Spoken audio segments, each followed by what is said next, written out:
Hey, good morning, everybody. How are you doing? Hopefully incredible. Let me get everybody off of mute. Hey, good morning. Good morning. How did everybody enjoy their evening? Hey, Deanne, how are you? I'm good. How are you? Awesome. Thanks for asking. Kai, welcome. Good morning. Michelle, Oriet, Rachel, how are you? Good. I'm just getting my coffee and stuff, so I'll be right back. Hey, fair enough. I told you I got my white monster. I So got there we nothing go. so Get your far. coffee. What's that? I said I have nothing so far. Oh, you have nothing to like, no morning like routine, anything like that? Get your blood going, stuff like that. No. Well, fair enough. Hey, high on life. I love that. High on life. All right, everybody, welcome. This time is designated for questions. And hopefully you had some good opportunity to go through the assignments, but also to key in on different aspects of real estate that you might have some questions on, whether it's the 70% rule, whether it's, hey, I need some help building the team, or this disc assessment was really weird. I didn't know if I should take it or not. All of those things. What I would like to go ahead and do is just kind of open up for questions. So the time is yours. Good morning, Eric. Good morning. Can you go over the last ARV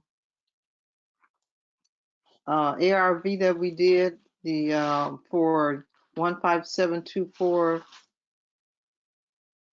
Demlin Avenue, Gardenia, California? I'm thinking it was this one here. Was it the ARV, which was 675, or Yes. was it? Now, yes. I don't mean to cut you off. How did we come up with the 675 ARV? Where did I mean? I know. Oh, So what we ended up doing is we went to, and as a matter of fact, I hope it's still here. 675. What was the address again?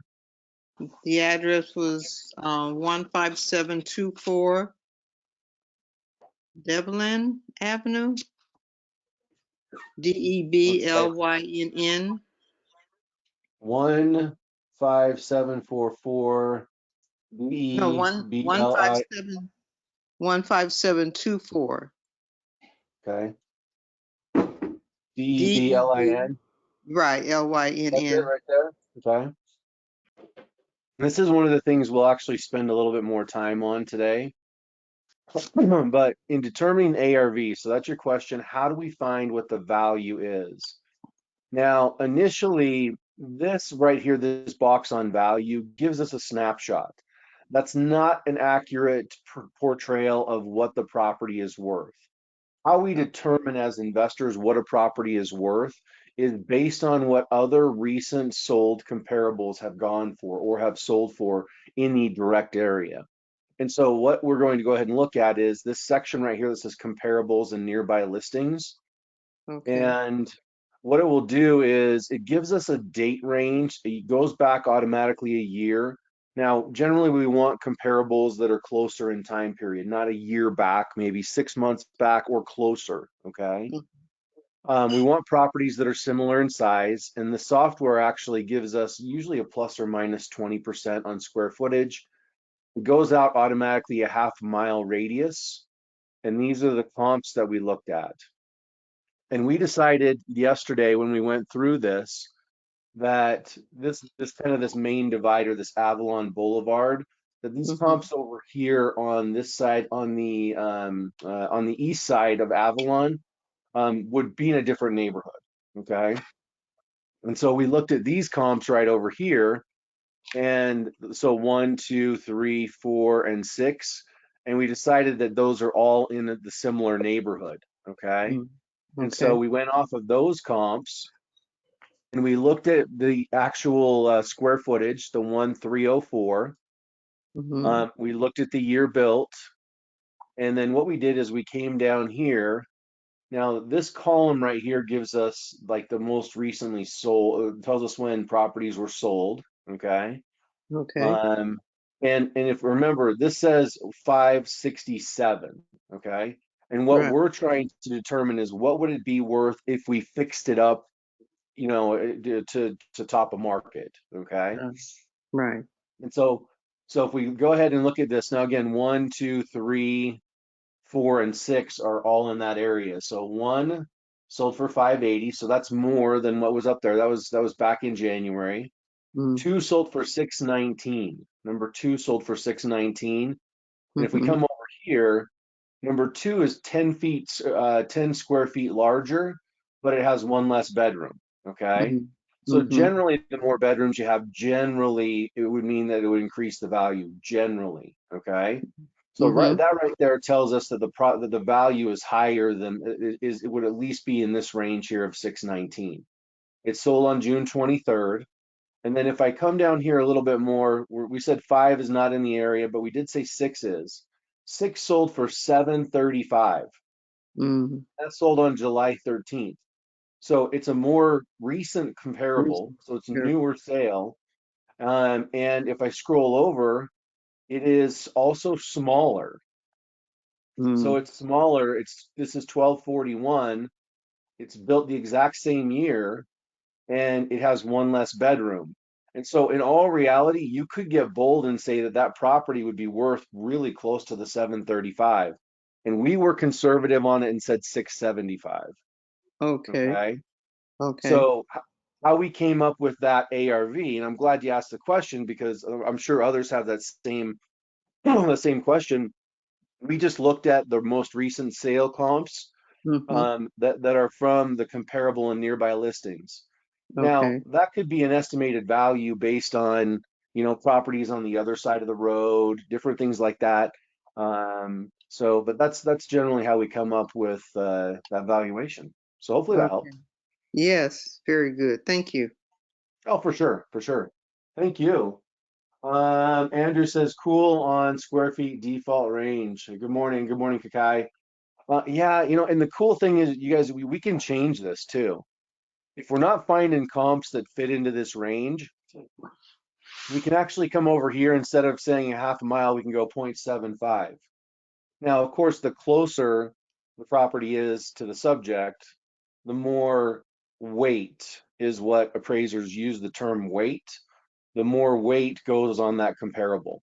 And so like the one that we just looked at, like on number 6, that would have a lot of weight because it's in the same neighborhood, because it's built the same year, and it's very close in square footage. Ours just has a 4th bedroom, which actually might mean that ours could potentially appraise higher than that one. And so just throwing that out there. Okay, cool. Very cool. Good morning, Ashok. How are you? Good, glad that you're here. All right, other questions, other follow-ups on this. What else did we come up with?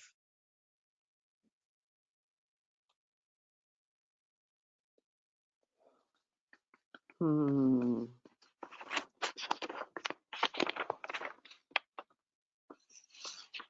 Morning, Daniel. Morning, Dominic, Gerardus, Jimmy, Shell, Oriet. Welcome, welcome. You guys are more than welcome to type in questions on things like this. Good morning. Morning, Andrew. Good morning, Eric. This is Rachel. We have Hey, Rachel. Katie or Rachel, or interchangeable.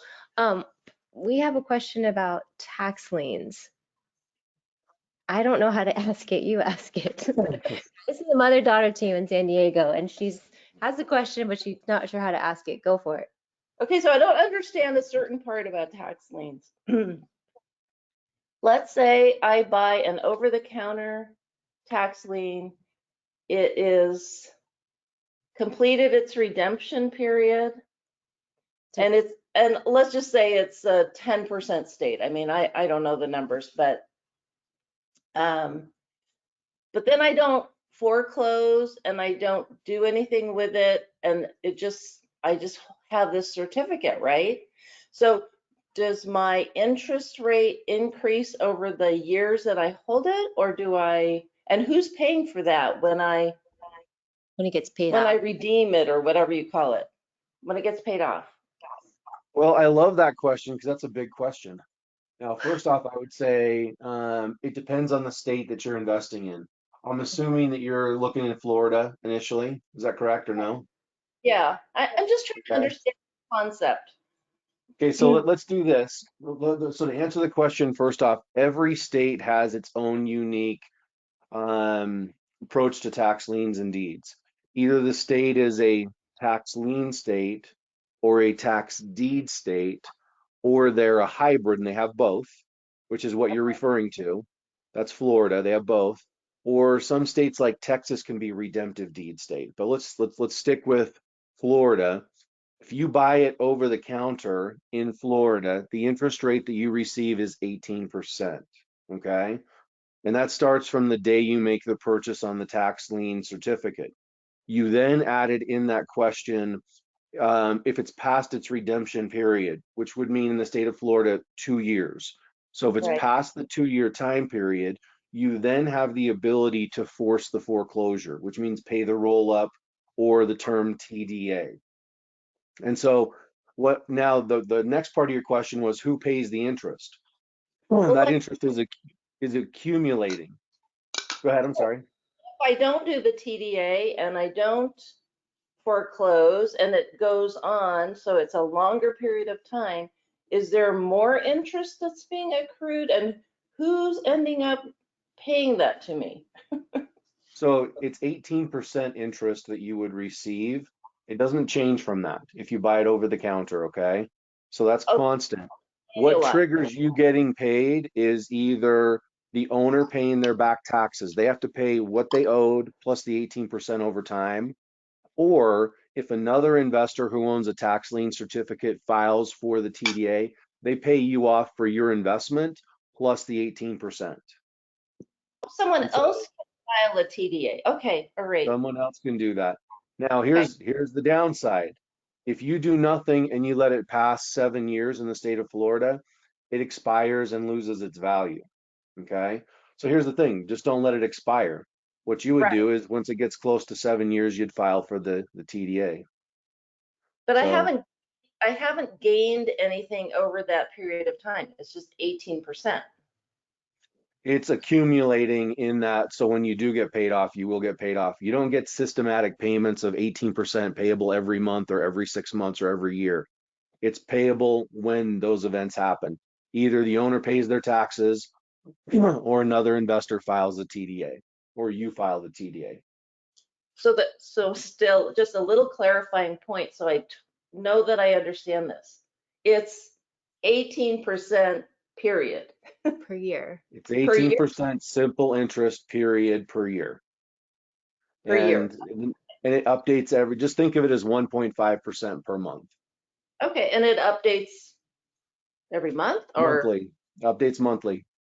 okay, but you don't get the money every month. I understand that. Correct. Okay, Correct. and then, okay, I think I understand it now. Well, Thank there's you. more to it. And I'll tell you what, once you do get it, it comes across on tax liens and deeds. And this is for everybody. This is the passive side that we were talking about investing. This is a great thing to know and understand. Whether you're, hey, I'm only going to focus on wholesale deals or I'm only going to focus in on that. This is a great way to invest in, tax liens. You can buy tax liens for as little as $50 or 100 or 10,000. But it's a great way to start your real estate process, if that makes sense. Right, okay. That could be a side thing. Andrew Yeah. says, Andrew Logan, who's also a real estate agent, who's also an enrolled agent with the IRS, who represents individuals like you and I as far as investors when we work with the IRS. And Mhm. Andrew says they have a great CPA in the tax office to help me understand things in Charlotte County. Okay, let's see what else. Mine is later, so what mine all-in payment. Andrew's talking about he's doing a TDA right now. So his all. If you want to expand on that, you're more than welcome to. But Andrew's doing that a process on that as well.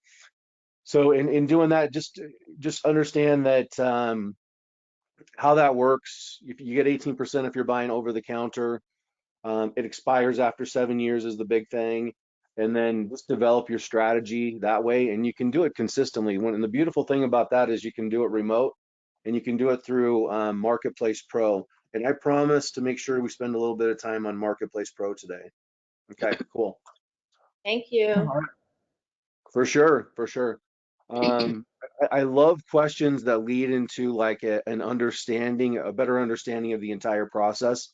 So thank you very much for that. All right, let's do one more question before we kick off. Welcome, everybody. So glad that you're here. Let's go. One more question.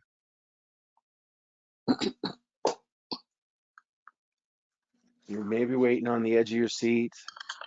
Is it important to ask? Of course, it's important to ask. Andrew says, how about those Rangers? Congratulations.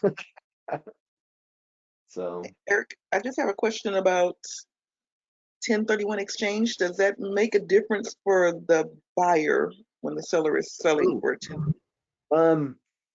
The only difference it makes, okay, so let's explain what this is. A 1031 exchange is it's a code.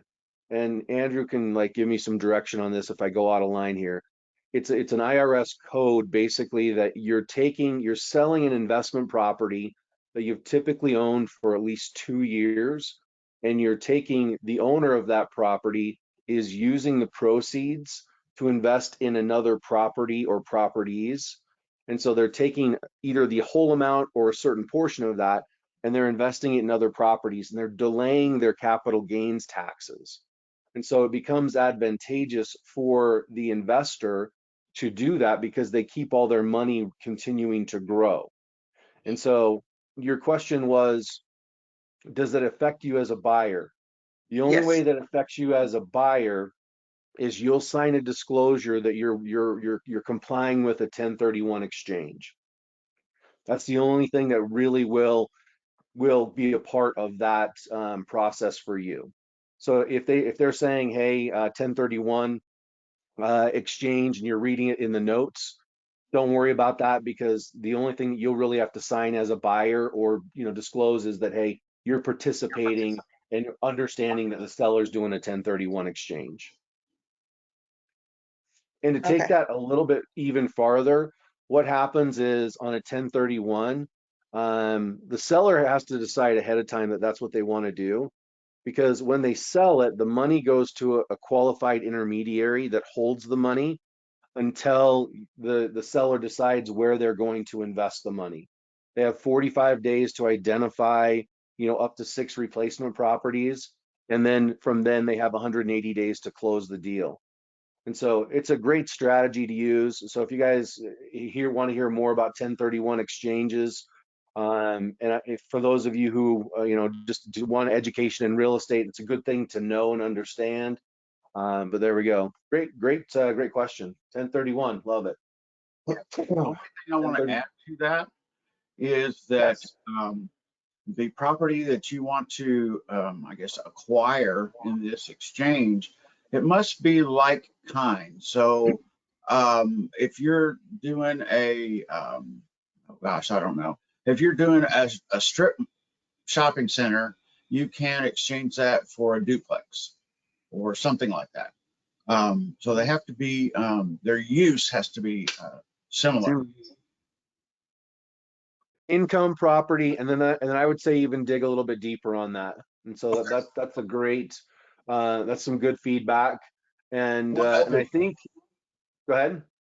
Okay. One other thing, it happens, and let's say the original owner who's wanting to do the exchange, let's say that he's unsuccessful in finding a property that the value is, pretty even with what he's given up. And if he finds a property that is less than what he's exchanging, he can still do that, but the new owner, I guess, for lack of a better term, is going to have to pay him some, I think, is going to have to pay him some cash. And that cash is actually called BOOT, B-O-O-T. And that you have to record on your tax return as taxable income, but the rest of it you don't. Yeah, you can actually, and thank you, Andrew, for that. Again, Andrew, and we'll put Andrew's professional contact information as an agent, an enrolled agent. You can actually designate a portion of those, the 1031s, to even receive as income. And so there is different pieces to that and a good thing to learn about. So thank you for that discussion, everybody. Awesome. All right, with that, everybody, we're gonna get right after it today.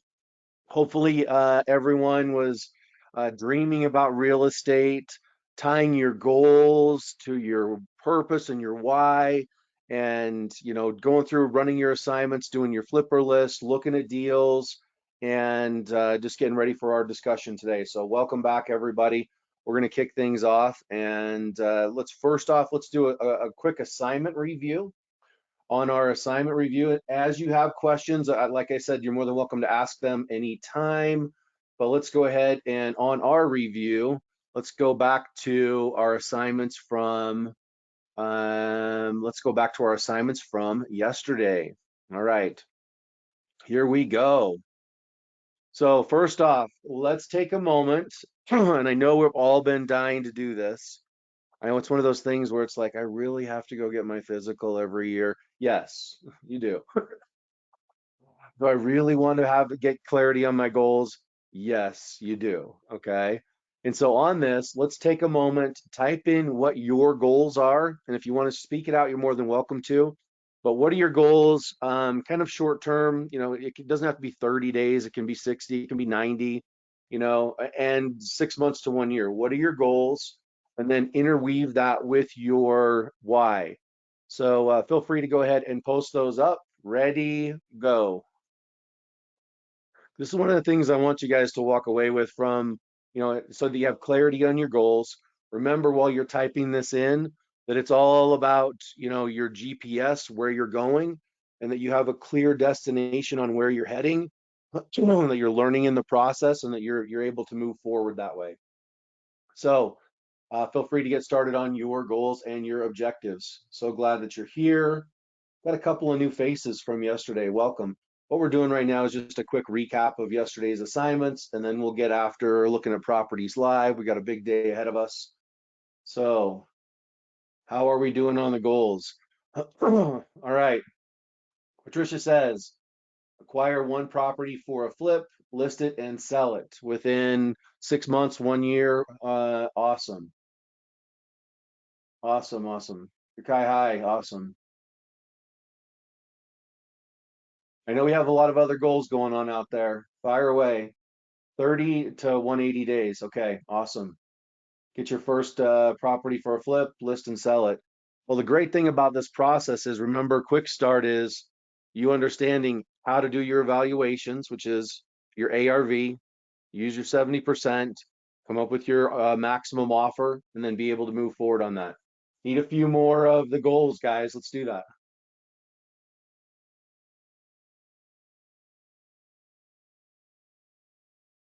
Okay.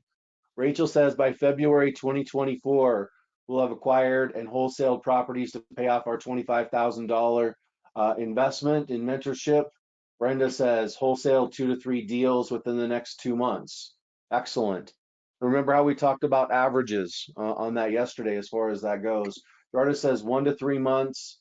Tax deed on land in Florida, retail 10 to 30,000 to wholesale within a year. Excellent. Okay. So you're buying a tax deed. We'll spend a little bit of time on tax deeds. I have that one yesterday from Jackson County, Michigan, to talk a little bit about.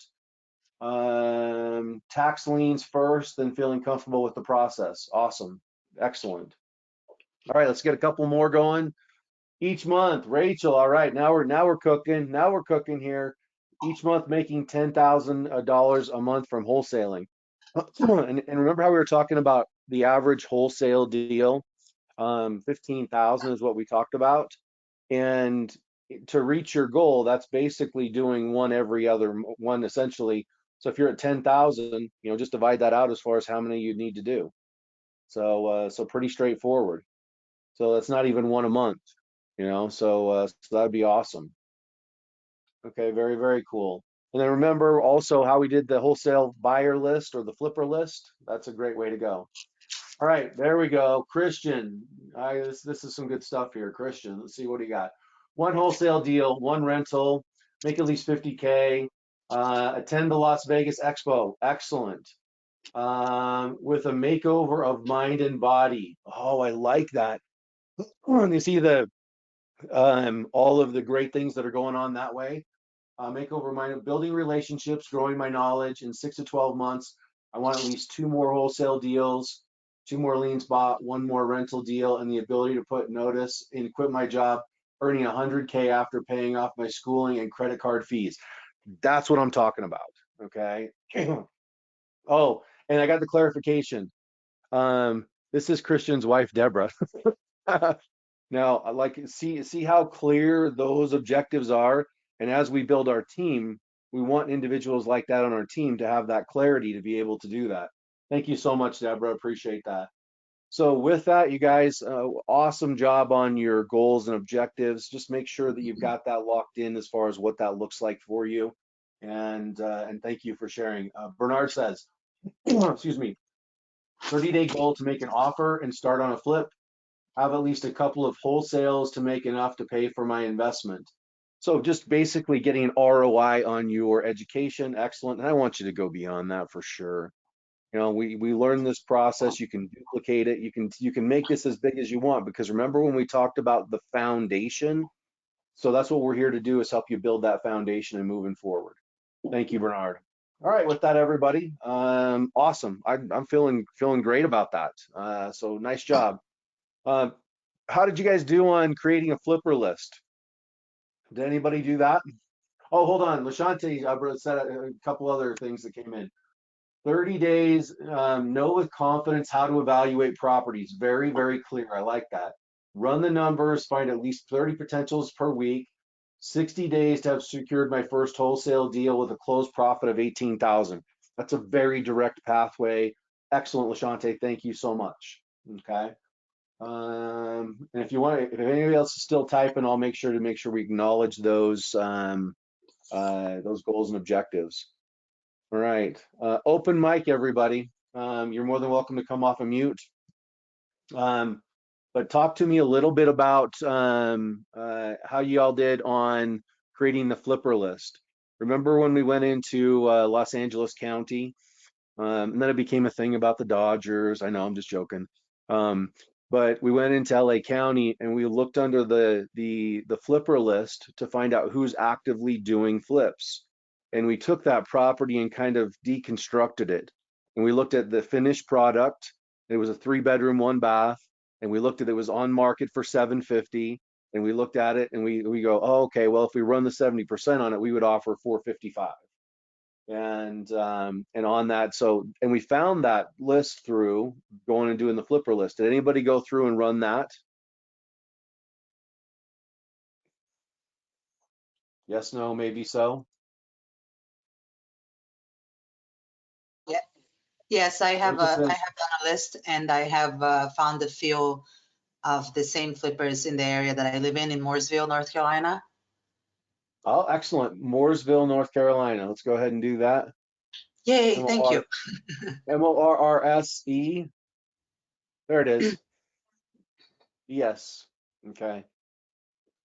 Mooresville, and then for everybody, by the way, what county is this in? What county is Mooresville in? Iredell County. Spell that for me. I type in, it's very. Thank you. Yeah, that is Iredelle. Thank you very much. Iredelle County. Is that right? Did that come up? Did I do too many L's? Too many E's. No E, just Iredell. Finish with the 2 L's. I put an extra E there. Iredell. IRE. IREDELL. Thank you And- so much. There we go. See, and I actually, when I'll go through a process like this, It's like, yeah, okay, you'll come up against this, we post it in. And now what we're going to go ahead and do is we're taking this county and we're going to look for flipper list. And so what we do is we're going to go over to the filter and we're going to go to quick list choices. And what we're looking for is we're looking for active flippers, people who are actively recently purchased a property and have it back on the market active right now. This list changes every day. Okay. And so, excellent. You've got some addresses going on. So we're gonna go to flippers. We're gonna click on that. And we have 127 properties of active flippers on this. Okay. And for everyone's knowledge, if you're new and weren't with us yesterday, one of the things, how we went ahead and found that list. So right over here on the right-hand side, these are all individuals who have purchased a property or entities that have purchased a property and have it back up on the market. Okay. Let's see here. Let me see if I can't find something that's a little bit more just like definitive on things. So on this one, okay, here we go.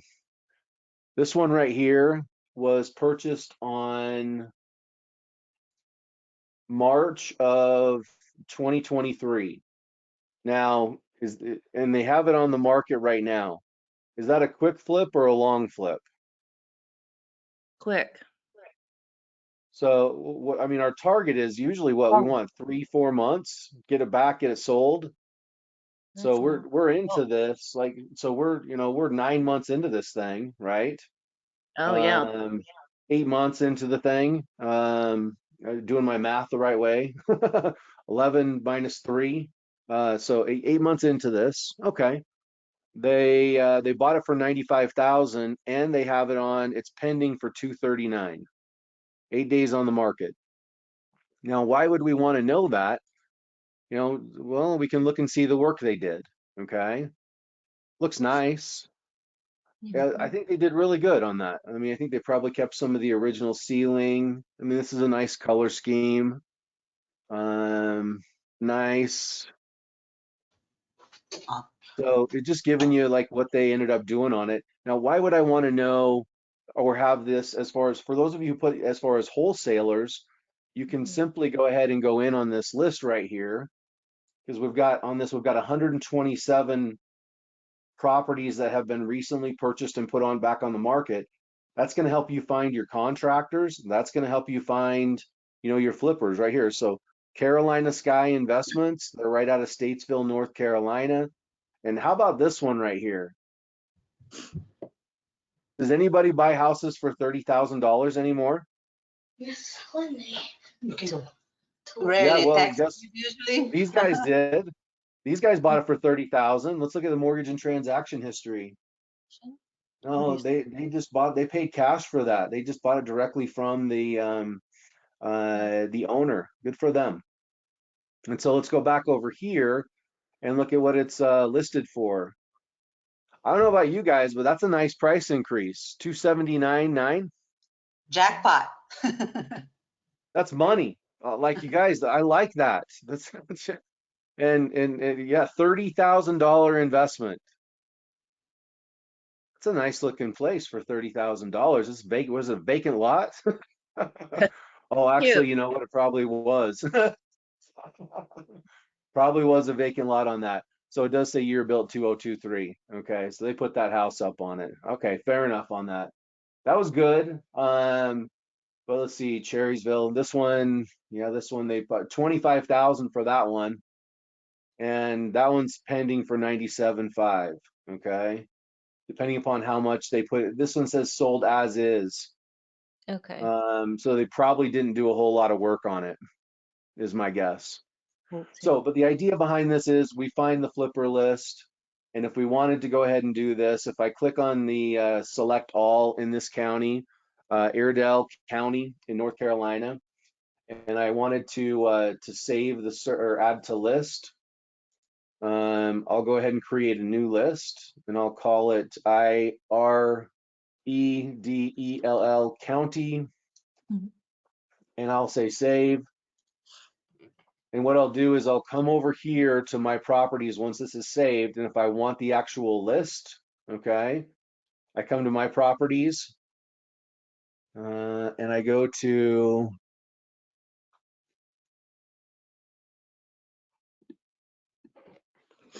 oh, I just saved that.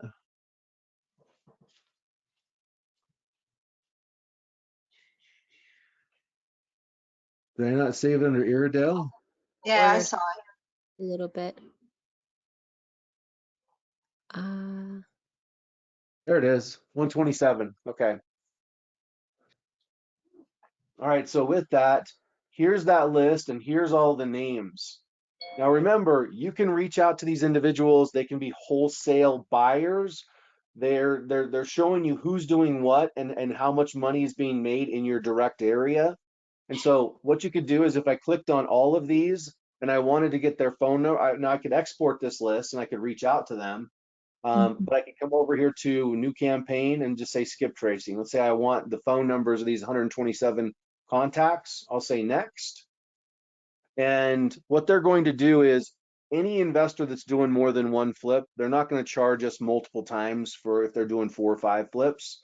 What they're going to do is they'll just charge us once. So for 38 contacts and phone numbers, you will get charged $4.56. So on doing the flipper list, that is going to be some of the best money that you ever spend on getting that contact list to help you succeed.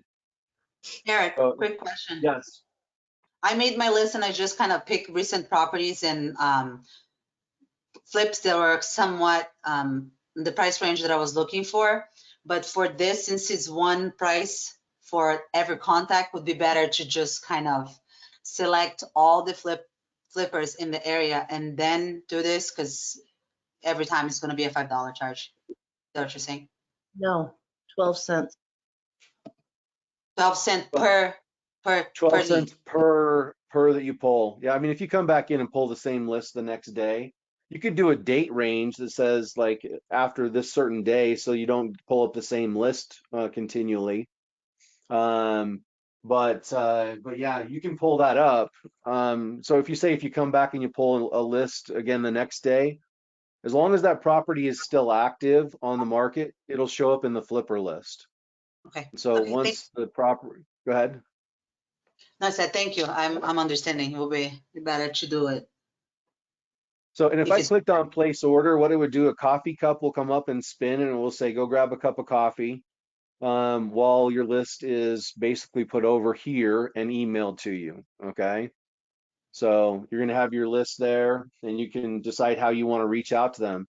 I would say text message is super solid way to go because you could reach out to any of these flippers, if you will. Let's say this one here. 406, 449. They didn't do anything to it. They just put it back on the market. But let's just say, hey, you could say nice job on, let's go. That one looks like it's been redone or updated. Oh, that's a new build. New build. Let's just grab one more that could actually say, oh, that one looks like a fixer. Okay, they bought this one for 80,000. Okay, I like this one here. Instant Group Inc. That basically, I like Instant because they're saying we're taking action. That's what I hear. They bought it for 80,000 and it's pending for 239. And they paid cash for it. This is someone who I would reach out to. If I got the phone number for this and I would say, hey, Instant Group Inc. Congratulations on 429 Brawley Road. Great flip. I mean, we haven't looked at it, but let's just see. You know, it looks nice. You know, they put nice job on the kitchen. Don't know what it looked like before, but you know, they did some recessed lights. You know, maybe could have done some more cabinets over there, but you know, again, we don't want to over improve for the area, depending upon what that the there's rest a of the way area. to What's find the that? contractor, Eric. There's a way to find who did this job. Yeah, you could actually go to the local city and find out who pulled the permits on it from going to the local city site. Okay. Awesome. So another way to be able to use this list to help out. Thank you so much. Who was it that brought that up? Patricia. Thank you, Patricia. I appreciate that. Thank you. Thank I'm you getting very much. excited. I'm glad. I'm glad. Now we have Kakai says, "What's a warranty deed?" Oh, you guys are asking such good questions. Okay, so document type. See where it says warranty deed right here? And this is all part of understanding Property Edge Pro. Do you remember? You remember yesterday we saw affidavit of death, and it was like, what is that, right? So it tells the most recent type of deed transfer. Okay. So what kind of types of deeds are there? The highest and best transfer that usually has title insurance accompanying it is either warranty deed or special warranty deed. That's generally what we want, okay? If we're buying something, and that means that they have title, they have good and clear title. There's no additional liens or things they have to clear off, okay? There's a reason why people use title companies is because a title company will insure that title from any claims going back, okay? And so a warranty deed secures that property from the day you buy it from claims going backwards. So you can buy it with confidence knowing that you're not going to have issues like that. There are other types of deeds out there. There are deeds like a quit claim deed, which means I'm just giving up what interest I have. You take over whatever liens are on the property. Okay. There is like an all-inclusive trust deed. There's different things. I don't want to get into all of those. There's the affidavit of death, different things like that. But what we're looking for generally as investors is warranty deed or special warranty deed. Okay. Thank you for asking that, Kakai. All right. So I Hey, would Eric, reach out to, yes, sir. one more on that, if you don't mind. Can you explain deed in lieu of foreclosure? Oh, good. Okay.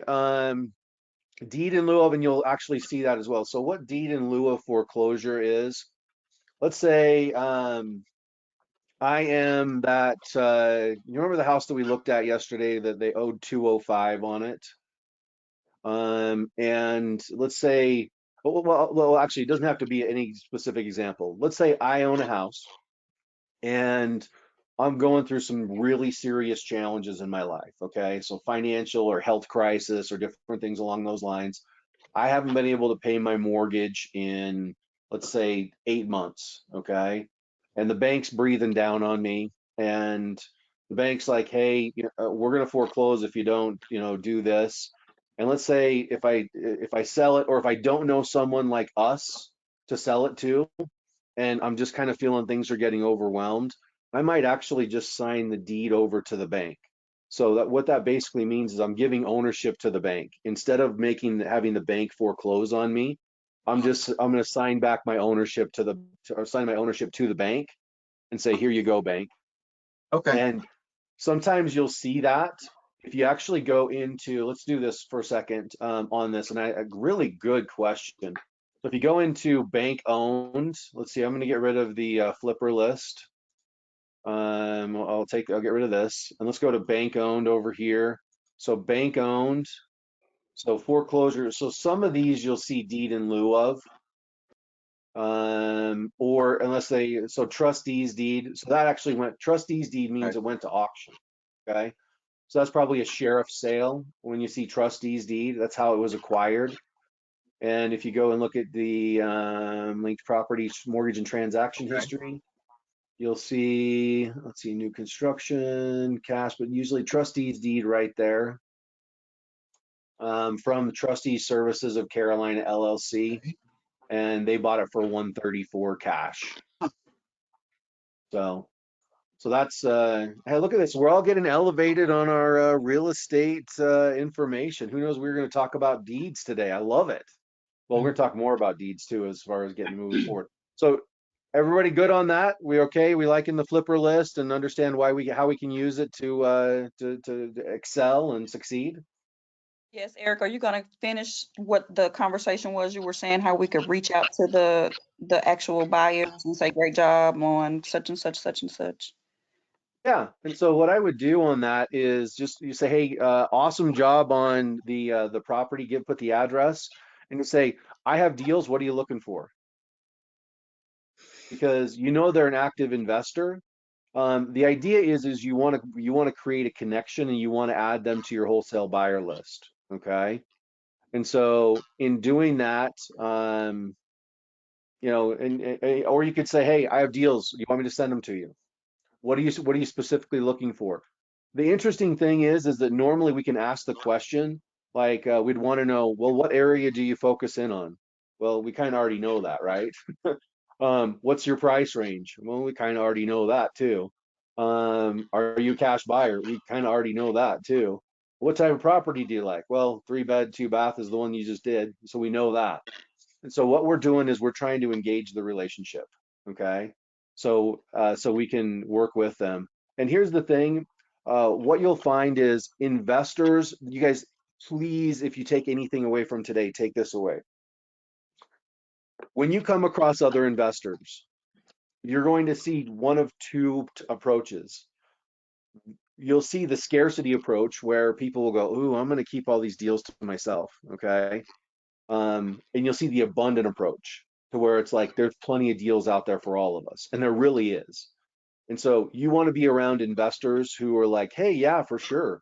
If you've got if you've got deals, send them over, because guess what? The more you succeed, the more I can succeed. And if I can help you just by saying, hey, let's look at this maybe a different way. If I'm on that flipper list and I can have you now be on my team to bring me deals. Imagine yesterday. So I'm very intentional about our conversation. So remember yesterday, I was talking about Tom Laparelle, who put his house up on the market for $789.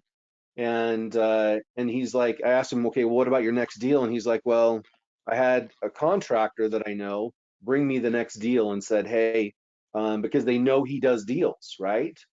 And so you want to be in that place to where you bring the deal forward, and that contractor said, well, I'll give you this deal. I just want to be able to do the work, and I want a fee for the wholesale. So in all reality, yes, you want to follow up on that and building that list, okay? I receive lists from wholesalers. If I reach out to the flippers with a property from the wholesale list, I ask the flipper to pay me an assignment deal, correct? Yes. So basically, you decide what the price of the property is, okay? So you're going to run the 70% rule, which we're going to go ahead and do. So you decide what your offer price is, and then you decide what your fee is, okay? So we're going to get the property under contract first before we give them the address, okay?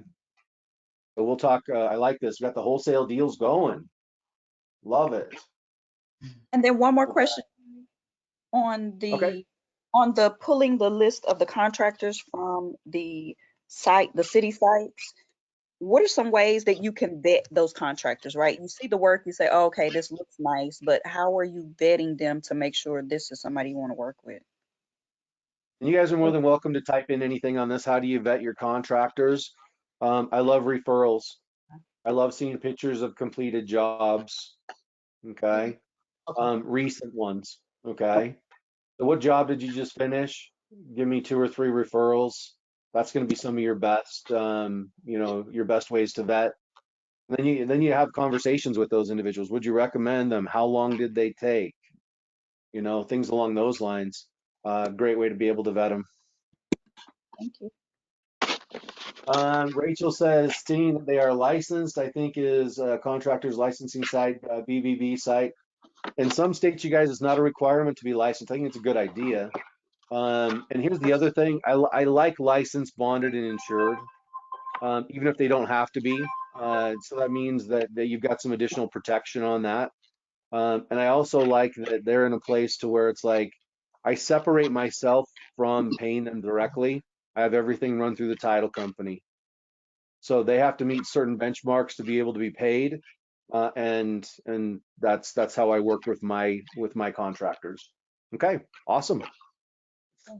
All right. Well, that was an awesome experience on the flipper list. We'll come back around to talk a little bit more about. But I like the wholesale side of things, and I like the flipper list, and I like that we were able to dive a little bit deeper into property at Pro. Okay. All right, so we're getting just a little bit of feedback. Watch that. And then we've got so a couple other things. How did you guys do on going to meetup.com and joining any real estate groups? Anybody do that? Or who did that, I should say? This is Deborah Jackson. Yeah, I did find a group that is going to meet on Monday evening, so it's online, and I will be meeting with them. And you guys remember this, there's a reason why I put the pictures of the two sharks from Shark Tank, Robert Herjavec and Damon John. Remember when you go, and remember this in your communications as well when you're building your team or any communications. What I want you to go ahead and do is be ready just to do your quick introduction. Hey, I'm Deborah. I'm here to expand my real estate team. I'm specifically looking for private lenders, or I'm specifically looking for real estate agents that work with investors. Come and talk to me. Like have your kind of your set thing that you're going to talk about, and make that invite. So good for you on doing that. And remember, Meetup is not the only place you can do this. You can go to Bigger Pockets. Bigger Pockets is really good. You'll get inundated with a lot of marketing stuff if you do that, but just realize Bigger Pockets is really good. And Andrew's like elevator speech, you got it. You know, whether it's 10 seconds, 20 seconds, whatever that is. And just be clear and concise. And then Facebook Marketplace is also really good. So nice job that way. And if you haven't done it yet, remember the idea behind this. The idea behind this is expanding your team. Okay. So just got a message. Good morning. This is my first day going live. I was having technical difficulties. Spoke with the realtor about a plot of land in Dunkirk, New York for $46,000 off Lake Erie. Well, if you have an address on as we move forward on that, Andrew says, don't fall for them selling more education. And a lot of them do that. But I would say you want to align yourself with individual groups that will help you move forward in doing deals. Okay. All right. Patricia says on Facebook, I joined 2 groups for North Carolina investors. Excellent, excellent, excellent, excellent. Okay. Robert, if you've got an address on that later on, we can look into that or pull that up and find the value. All right. One other thing before we go live, how did you guys do on the DISC personality assessment? Anybody like that? Anybody take that? Any learnings off of that? And this is vulnerable time. It's okay. Yeah, it was good. This is Rachel. Anyone, if you guys want to put what your results came back as in the chat, that'd be great. You are, go ahead, Rachel. Got unmuted for a sec. 39% influence, 31% steadiness, 25% dominance, and 5% conscientiousness. Awesome, awesome. I laugh at that. What's I'm that? fairly conscientious, but whatever. Well, change the word, okay? Because this is interchangeable and I've seen it used differently to compliance, okay? Change conscientious to compliance. And for myself, I score a 7 on compliance, okay? You can see by how I'm very intentional.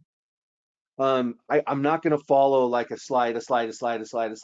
I'm going to go where the demands and the energy flow of the group is. Okay. Yes, we're going to get through the material. Yes, there's different ways to get to the same area, but so think of it compliance. But also I think of that in compliance on, do I love making sure that my quarterly taxes are paid? No. Do I love going through and making sure that I hit all my dates? No, I need a team to do that. Okay. Okay. Awesome. Well, very good. And the idea behind this is you can also have other team members take this. It's free. And if they're not willing to spend 25 minutes taking a quick test to see if you guys are a good fit, maybe they're not the best team members. All right. So awesome. 35% compliance. Not surprised. So if that's Christian or Deborah on that, that's cool. So equal in all areas on the test. Well, good for you. I love that, Gerardus. Great. Christian, and 30% on steadiness. Okay, excellent. It's Deborah. Christian is at NASCAR race today. Well, good for him. Hopefully he's networking, right? And by the way, when you guys go to events like that, network, network, network. He better be. I love it. I love it. I love it. So use those outings, and you guys, I will tell you this, and this is like way off topic. Actually, no, because it's all real estate. I can go back and definitively look at the years that have been the most expansive in real estate, and it's the years that I spend the most time traveling, doing things like playing golf and networking with other, groups, spending more time at real estate investment clubs, doing things like going to the Quick Start. Like all of those things build, your ability and build your network. So on this is great. Now, and now think about this. Now remember, if I am, so my highest is in influence, my next highest is in dominance, and I'm pretty even on steadiness, so steadiness as well. My compliance is or conscientiousness is low. It means that I probably am more creative, but I need people on my team that are going to be more structured when it comes to things like taxes, that are more structured in being able to do that can help me in doing it. And sometimes, like even when I'm running numbers, I'll have you all of us on the team validate it, because I'll go kind of quick through it, and you'll go, oh, okay, those numbers, and just making sure we do that. So making sure you have a great team on that. So Rachel says, Katie, 47% steadiness. Ooh, I like that. Excellent follow through. 36 compliance, 16% influence, and dominance at 2%. That's awesome, because look at we all have super powers, if you will, okay? And we need all of them to succeed. And so don't think you have to have everyone just like you, because you don't, okay? And looking for some influencers and takes charge activators. Love it, Rachel. Okay, cool.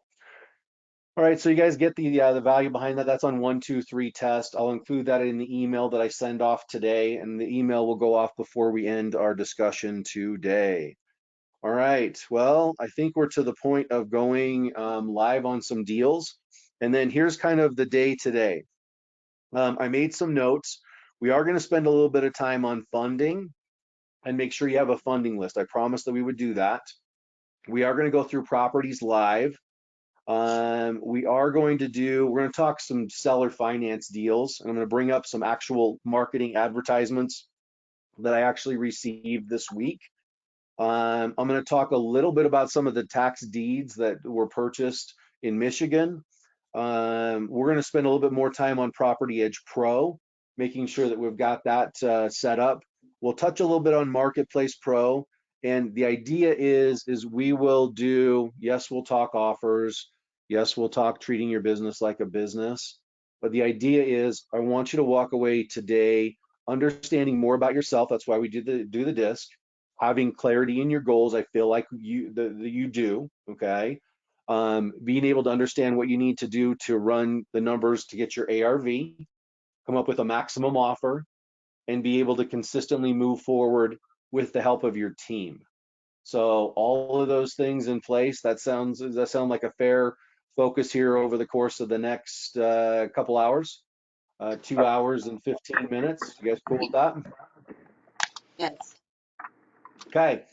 So let's do this. Let's open it up for awesome. Thank you. He's at NASCAR today, killing me. All right. So let's do this. Add their address. Now is the time for address. I know we had a couple in here that snuck in, but if you want to put in an address, I think I've got one. I'm going to start with this one that Gerard's put in, and then if you want to type in an address that you guys want to go ahead and look at, let's go ahead and do that. So this one popped up first. Let's go ahead and do this. And let's see. Okay, LaShante's got one in there as well. Let's go ahead and look at this one here. This property, we typed in the address in Property Edge Pro. What we're doing is we're going to run the 70% rule on it and come up with a maximum offer. So the idea behind the 70% rule is this can work for a wholesale deal. It can also work for a fix and flip deal.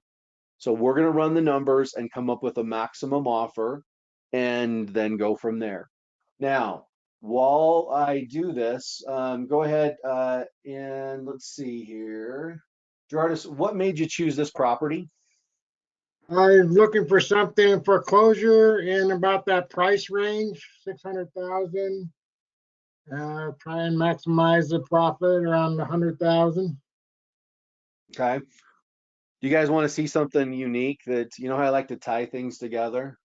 See where it says document type, quit claim deed? So that was one, so they just received the property by someone saying, hey, I'm just going to sign this over to you and you can kind of take over what's on it. So be aware of, we'll look at some of the liens and different things like that. Okay. Nice job on finding this, by the way, pre-foreclosure. It is a pre-foreclosure. It looks like they filed that in April 27th of this year. They may be in the process of making a remedy to it. But let's go ahead and look at property details. It still says that's who the property is. Let's go ahead and run the numbers. Okay. So on this, we have a 4-bedroom, 3.5 bath, 3,174 square feet, built in 1980. And this is again estimated value here. We're going to come back and find out what it's actually. We'll look at that. In listen only So mode. quick claim. You might be getting a little bit of feed. Thank you. Okay, there we go.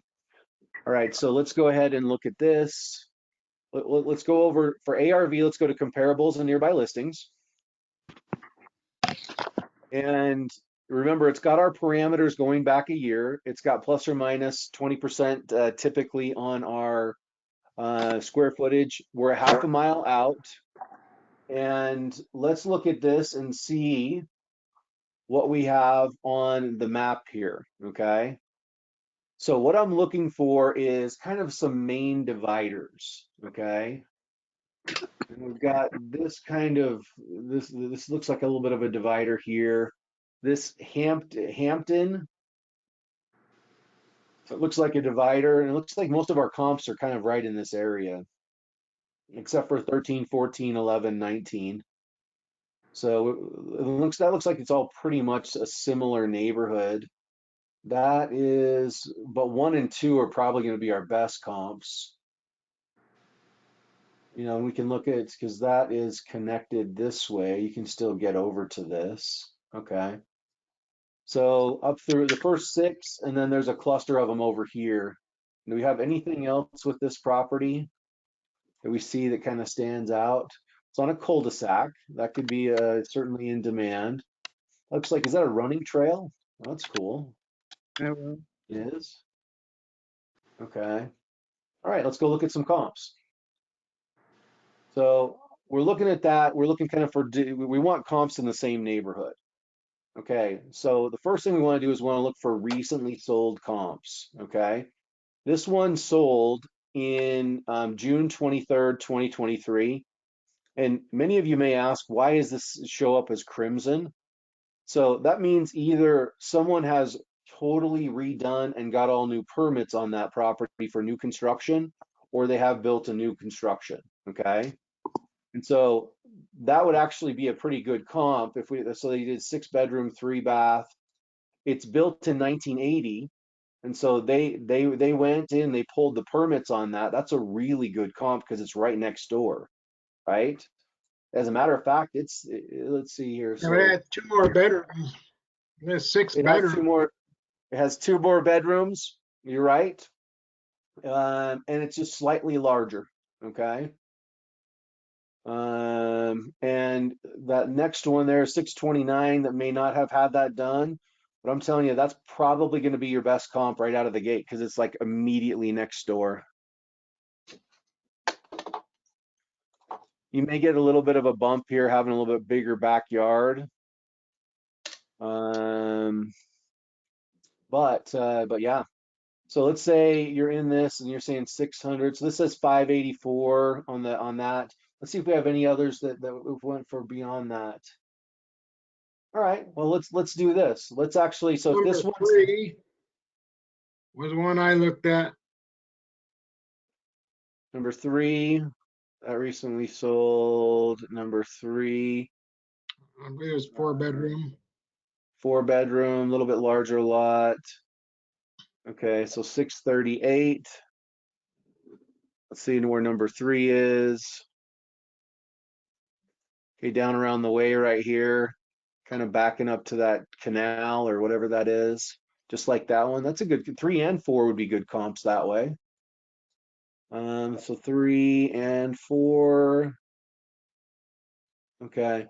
Well, I would go back. The ones that's going to be the closest, the one right next door to it, will be given the most weight as a comparable. And yes, it's got 2 more bedrooms. Now, there could be 2 more bedrooms in there, and they just haven't, like, it hasn't been recorded as 2 more bedrooms. Maybe they had some of the work done and it wasn't actually done with the proper permits. Okay. So, but this being done at 650, it's slightly larger. What if we take a ARV of 640? You guys okay with that? Yes. Yes. So if you're not, tell me. Should we go lower than that? But I would go 650. You're looking at a difference of a little bit more than 100 square feet.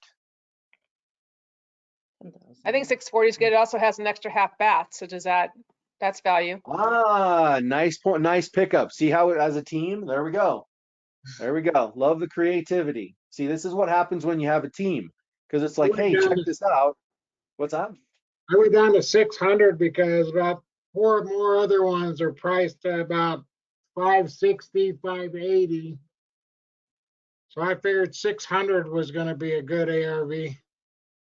Now, the reason why I'm giving this one so much, because I know this one's been fixed up, okay? I don't know that the other ones have been fixed up. They may have just been average price, because we're not looking for average price. We're looking for ones that have been fixed up, okay? You Okay. can go 600 if you want to, but that's why it gives me a little bit of a kind of a tip of the hat. And I'll tell you what if we do 635? How about 630? Let's do 630. Okay. What we don't want to do is we don't want to go in super low on our ARV and then super high on our fix-up costs, okay? So let's go ahead and do this. Let's say 630 on this, okay? So 630 on our ARV. Here we go. You guys remember this from yesterday? Okay, so 630 ARV. ARV equals 630 times 70% is how much? 441,000. 441,000. Okay, now we don't have the inside viewpoint on this one. It's a pretty big house too, right? Yeah. And so on this, we do have the square footage. Square footage is 3174. So 31, so I'll say minus fix up,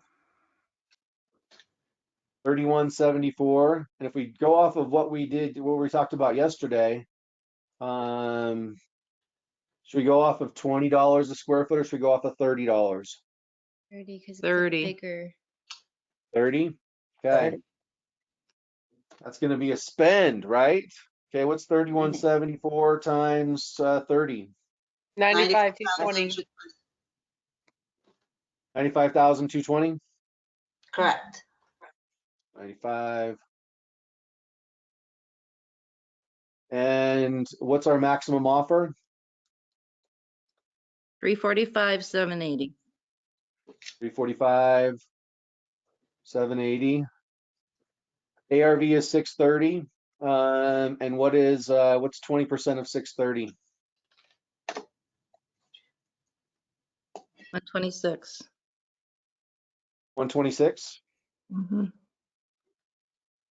Okay, so everybody, how we got here, ARV, we looked at the comparables and we found the closest comparable and we went with the closest comparable, 630. That's what we feel like we can get for it.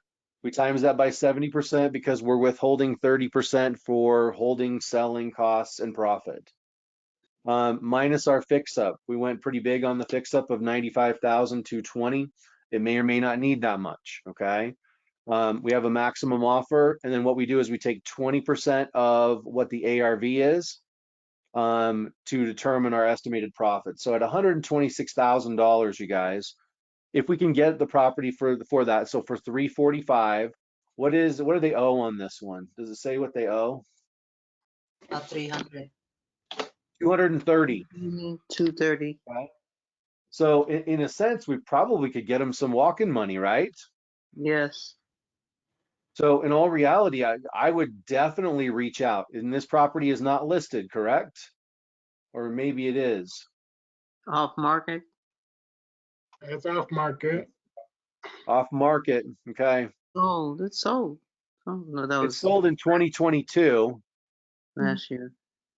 Yeah, and now it's in foreclosure Oh, for the 230. how do you handle that? We go to the owner and simply reach out to them and say, have you thought about selling? That's the soft approach. But if you want to take the more direct approach and just say, hey, I'm aware of the circumstance with your property. How can I help? And let them, tell you about what they need help. We already know what they owe. It can't be a whole lot higher than that. And there we have it. So I would reach out to this owner and see if you can't do that. Now, let me take this a step farther. If there's that much profit on the table, $126,000, if I'm a wholesaler, how much can I ask for a wholesale fee of the 126? 20,000, just about 19,000. Okay. Would anyone ask for more?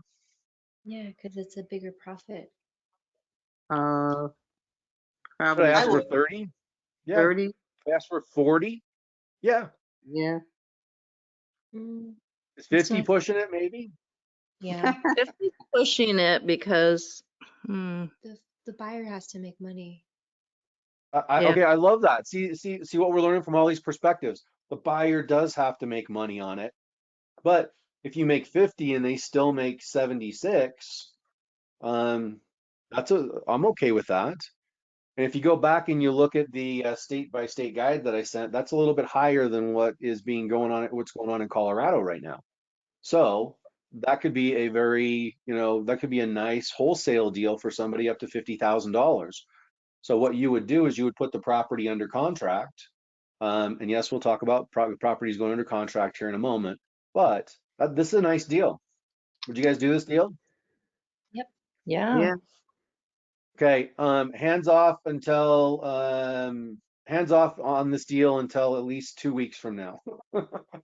Okay, but I like it. But you guys can see how any deal potentially can work, and that's Yeah. using the creativity on that, and that's really good. Patricia says, "Can I ask something?" Of course you can. Go for it. Yeah, real quick on this property. So let's say I reach out to the sellers. I'm like, hey, I have an offer for your property. We can close quickly before you go into foreclosure. However, I can elaborate that. And he agreed to sell it to me for $350. Now I know I have an assignable contract at $350, and I know the pre-foreclosure is not going to happen within 30 days, most likely, correct? So I can go and find that wholesaler, and then I'll present the property at $380 now to get my fee. Is that how it works? Yeah. I'm trying to go to the finish line. Sorry, too fast maybe, Oh, but so you're trying to go to the finish line. Now, your offer of 345 includes the 126 of profit, okay? So you could actually just assign it you could sell the contract for 345 with an assignment fee of, let's say 30 or 40,000. So you don't have to change this number, okay? If your max offer is 345, because you have 126,000 in profit there. You can do it either way. I understand what you're getting on. You're like, should I add it on afterwards, or is it already included? right. Now, you can, if you add it on afterwards, that means that the end flipper will make 126 if you add it on afterwards. if you say the price is $345 and we take it out of that, out of the $345, your assignment fee, then basically that lessens their profitability. Okay. So you can do it either way. Okay. Great Thank you. question. Great question. Is wholesaler a middleman? The answer to that is yes. And you know, some states they have some regulation on wholesaling. Be aware of it. Some states say you can't do it. The reason why a lot of states say you can't do it is, or the ones that do say it, Washington, Illinois, different states, Oklahoma, is because they want you to have a real estate professional involved in the deal. And guess what constitutes a real estate professional? A real estate agent or a title company. A title company constitutes a real estate professional. Okay. How did you get the 3174 square footage times 30? So, well, all I did is on the, I took the square footage and times it by 30. And right up here, you've got small cost, rehab, fix-up cost. You know, depending upon the size of the home, this one's just 1,000 square feet, for example. A small is $10 a square foot. A medium is $20 a square foot. Large, 30, and that's usually what it includes. Extra large would be this right here. Now, you bring up a great discussion on this one. What I want to do is I want to show you some things that have been enhanced, okay? There's some good things on the up at the top in the middle, besides the information I shared yesterday on the individual city statistics. You have a rehab calculator here, and then you also have ADU information coming soon on this, which is really super cool. So what I'm going to go ahead and do is let's save the property, and I'm going to show you another way to run your numbers on this, okay? As far as fix-up numbers. So let's come over here. We're saving the property. We're going to go to rehab calculator.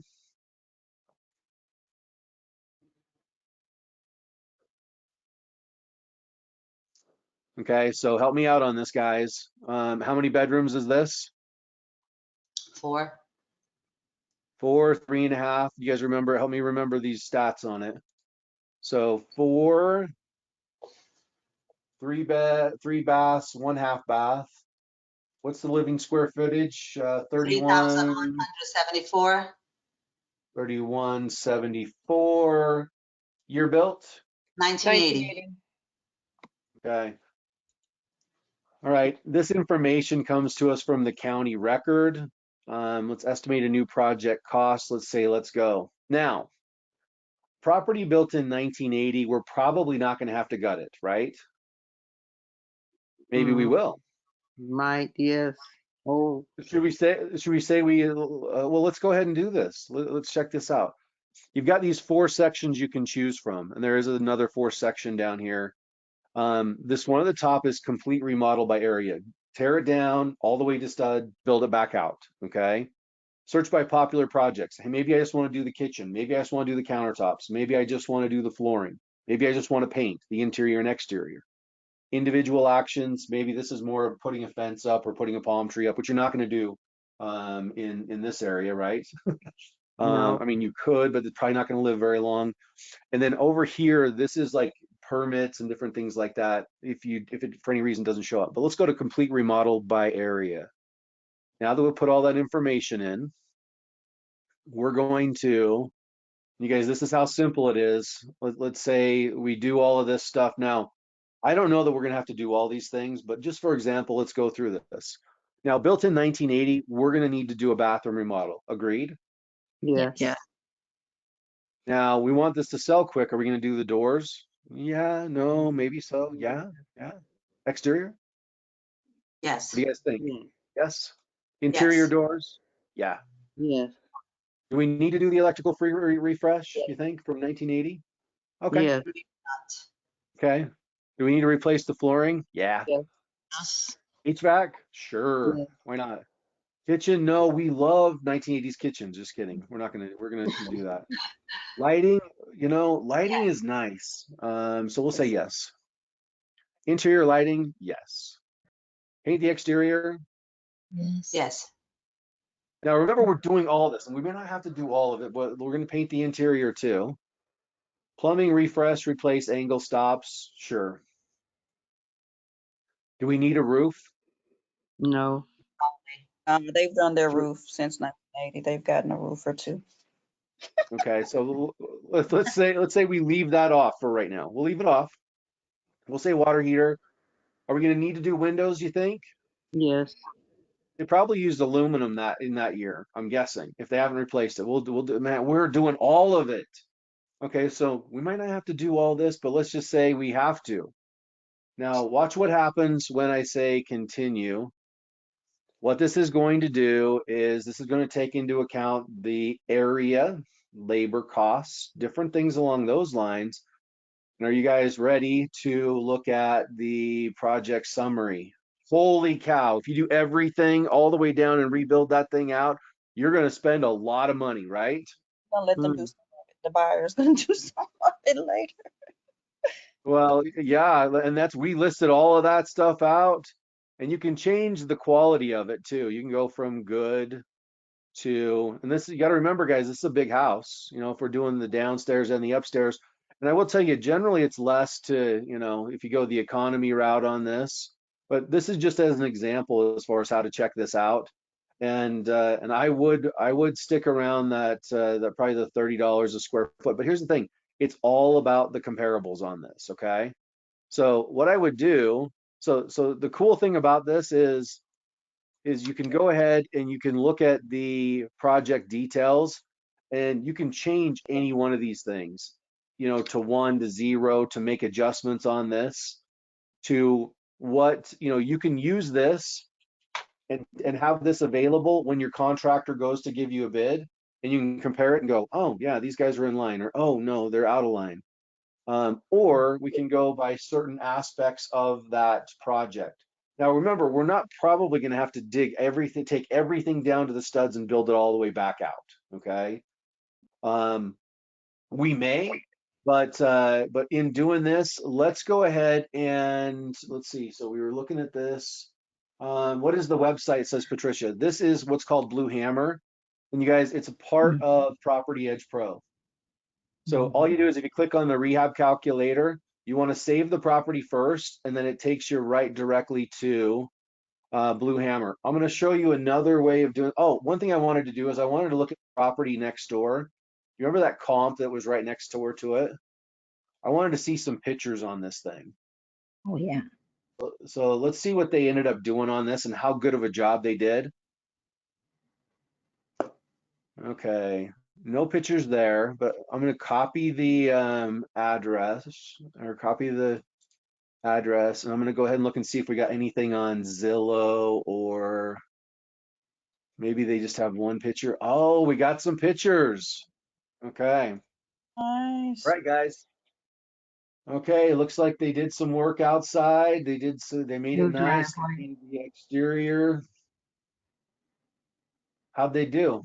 Looks pretty good. Beautiful. Nice. What's up with That's that? nice. What kind of garage is that? It's so weird. Look at that. They did a good job. Very good These job. pictures are after? These are the after. This is the one that Yeah. says it was a new build. I wonder if they changed that out. Like, okay, they actually just painted that. That looks like it's an old one that was painted. Okay. How can we find the old pictures again, Eric? I'm sorry if you already covered that. You'll have to go back and look at, usually just put the property address into a Google search. Where's the mirror? And in this one, this is like a self-esteem building bathroom where there's no mirror. It's like you look great all the time. Oh, quick, Eric, just So quick. Self-esteem build. First ever seen. That's a new one. so with that, yeah, it's like if you're gonna take I'm right with you though. Put the picture, put the mirror up, And I was getting on one of my investors. I'm like, also take the tag off of what you paid for it. Just take that off before you take the picture. So this one, I'm just gonna click through this. It's nice. Mm. Like it's pretty. Eric, It's quick question. nice. This is Oh, Deborah. wow. Yes, After Deborah. looking at these pictures, this doesn't look like an economy flip to me. It looks like they look using a little bit of higher end things. So is that going to come into comparing the price of this with? Oh, wow. Mm. Yeah. And what we could also do on this one is, I Also, would keep in look mind, it I looks would like look at this. because they staged it. So keep that in mind Yes, too. that made Yeah. a big difference. Let's see. I was looking more at the finishes, not the staging, but like the kind of tile and the things that they did. Except obviously they didn't do the mirrors, so they missed out on And that. by But the Just way, that one. the actual by the way, materials. just going back to some of this, it looks like the contract of sale was for $215,000 on that deal. See that? Yeah. Okay, Wow. so there was plenty of room in that. And we had our Mm. maximum offer on this one at, what was our max offer on this one? 345. They had Mhm. plenty of room on that one, didn't they? Yes. Yeah. And see how you can look and see, oh, that you can see how they did it. That's like, hey, they did, yeah, I think they spent more on that one. Oh, yeah. And they did a good job. Yeah, they did. You can also look and see how long it took to sell. Let's go ahead and look at MLS details. 36 days on the market is what it took to Not sell long. it. I'm Good. surprised it took that long. That's a nice house. Yeah, really. So to answer the question that it seemed like I was avoiding, I'm not avoiding it. How do you go find old pictures? Here's one sure way of doing it, at least that if you go and you put it in a Google search and you click on the street view, normally that will at least give you an older view of the house. Well, that doesn't help us. That doesn't help us at all. Actually, it's probably this house right here. No, No. that's interesting. Hmm. Put us right in the middle. Is it that house right there? I think that is Yeah. because that weird, yeah. Is it that one? No. Yeah, that's the house that we're just looking at.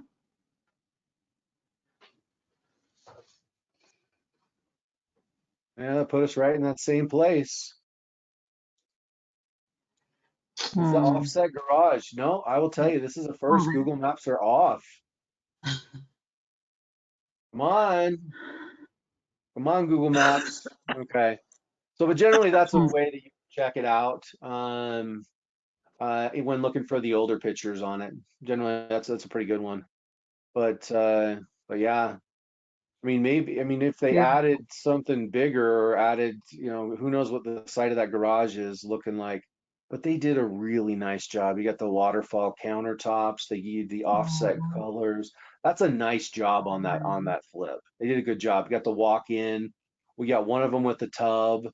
Downstairs they went with the carpet. Did they have a Mhm. walkout down there? Not quite, but they did nice. That's a good job. Okay. Mhm. So that's why I say if you go that route, you'll probably be able to go, Zestimate sold 650. Well, yeah, hey, there you go. Potentially you could get a lot more for it. And is it possible to get things at a low price? Yeah, because they paid 209 or whatever on it for this one. So Amazing. pretty cool. So that was well worth it. So thank you for that one. That was fun. I like that one. Okay.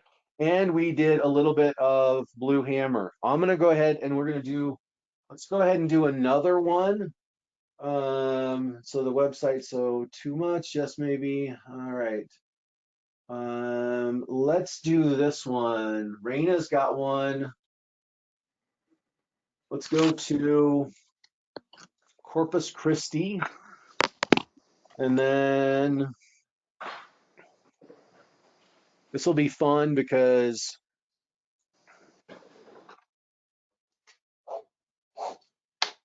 let's see.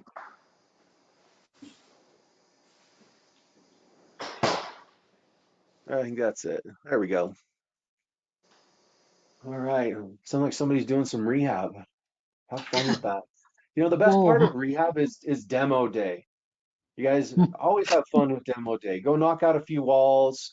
That's also a good day for therapy. You know, I like that day. You know, that's a fun day. Okay. So details on this one. What made you choose this one, Raina?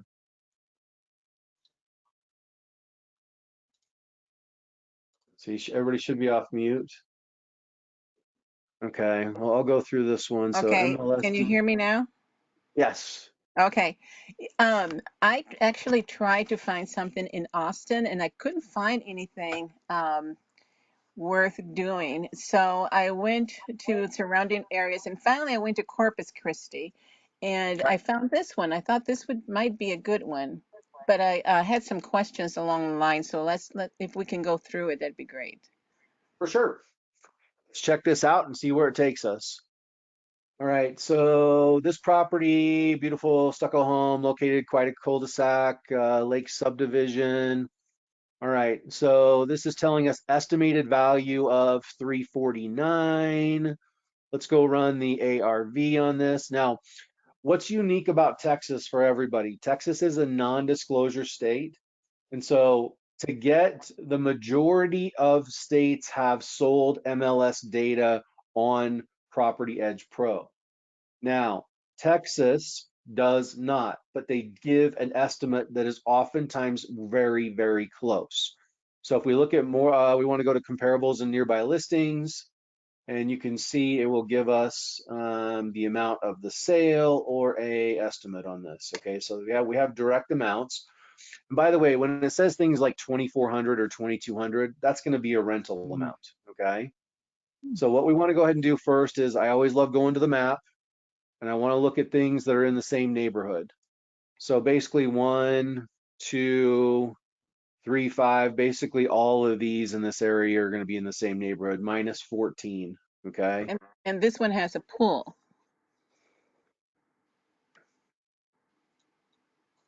Our subject does Oh, now. no. Okay, never mind. If it And I want to make does, sure. Yeah. okay. So and we can look at some of the other subjects on this. And by the way, whenever you see a gray pin like this, that means that they financed it. They got a loan for it. Whenever you see a green pin, that means they paid cash for it. So that means most of these properties in here were financed. So they should be some really good comparables. Okay. Are any of these on the water? That would be a different, probably a higher comp. Those are not on the, none of those comparables are on the water. Okay. All right, so let's come back over here and look at the comparables. We have a sale that just happened for 265. There is, or 279 with the, so usually, so number 3, if we're doing both MLS and the other, so we have, there's a 361, there is a 399. 399 right there. That was back in January. 275. So 399 is probably our peak, but that was pretty old sales comparable. 369 on number 13. I know that one's in the same area. So 369. Let's look and see how that compares. It's smaller lot, and it's older. Eric, quick question. Why are some of the properties listed twice on the comparable list? Like number 8 is listed twice. Because you have public record sale, and that's actually really good. See up here at the top, you guys, you have data set. If I go public record, that's only what's going to show in the public record. Okay. Public record may or may not have any closing costs or concessions that the seller paid. Okay. Generally, the number should be really pretty close to it. The reason why they're different, because the other one, the MLS, is going to be more of a estimated on the sale cost or on the sale. So that's why the difference. So you could go off of MLS, you could go off of public record, or you could do both. So you've got this one right here. So there's that 400. There's a 361. There's a 369 on number 9. So 369, 382. There's a 462 on 11. That's a nice sale right there. Okay. On go ahead. That one must have a pool. And it's really pretty close. It's got another half bath. And so let's actually go ahead and look at that one. Number 11. Oh, Ooh, 11's down. Oh, you're right. Who was it that said that one must have a pool? Shante, ding, ding, ding. Hey, and well, now here's the thing. It's like it also has another half bath. So what is the value of a half bath, or what is the value of having a pool? Well, now we know the difference, right? If we can get $462,000 out of it, then we might want to look and see, well, now what's the cost to put one in? Okay. So with that being on that one, I probably wouldn't use that as a main comparable, but that sure is nice at 462. I think you'd probably be closer to, maybe your 400 mark, because there is the 400 mark. There's a 418 mark that just sold. How about number 18? Let's see where number 18 is. From November of 418. last year, though, Eric. What's 418, that? 418 was from November of 22. Was it? Mhm. Oh, thank you for that. Thank you. Okay. So 462, and it looks like 400. That's an old one as well. So what did you guys say on this one? We did 382. I You used know, 370. I'm okay with that. Rena, I'm really good with that. Okay, you guys okay with that? Yeah. Okay. So let's do that. And on this one, their estimated mortgage balance is 263. Now, that's only estimated. If they've been paying more than the minimum payment, the balance would actually be less. Okay. So on this one, let's go ahead and do this. So 370 ARV. Okay. So ARV 370 ARV equals 370,000.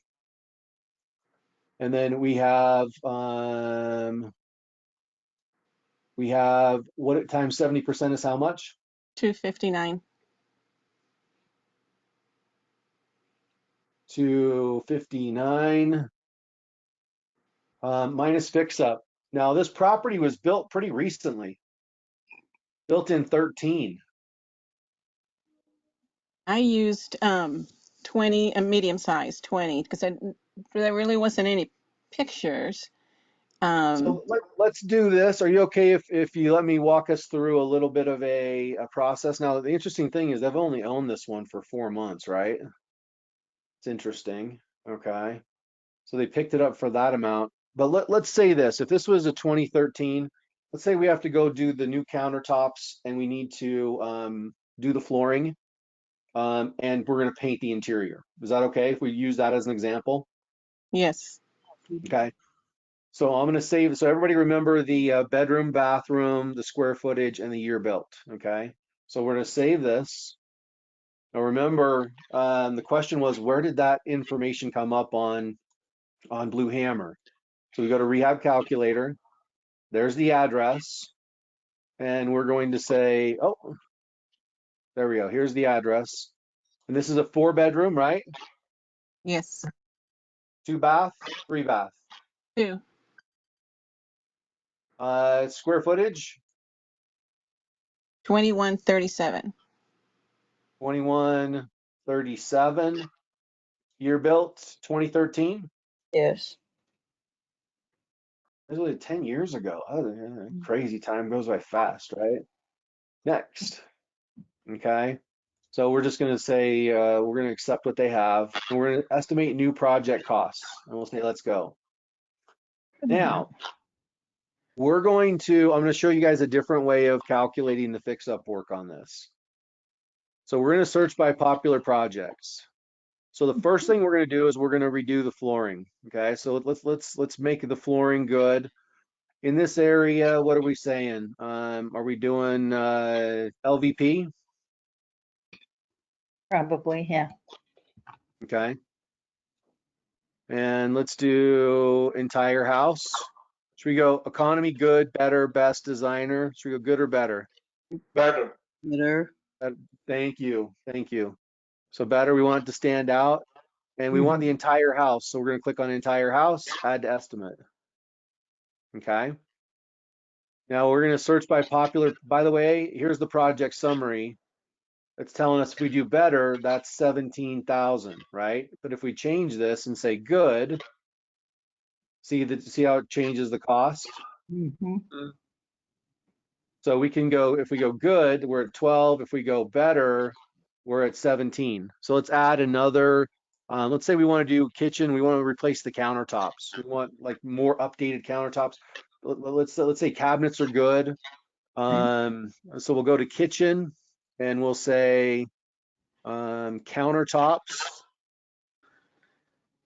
And let's say we want to replace countertops, granite slab, or natural stone slab. We'll go natural stone, or where's Yes. quartz?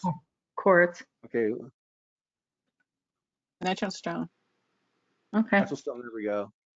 We'll spend some money on this. Let's go at least good or better. We'll stick with better so that we can, when we change it, so it's in the kitchen, we'll add it to the estimate. Okay.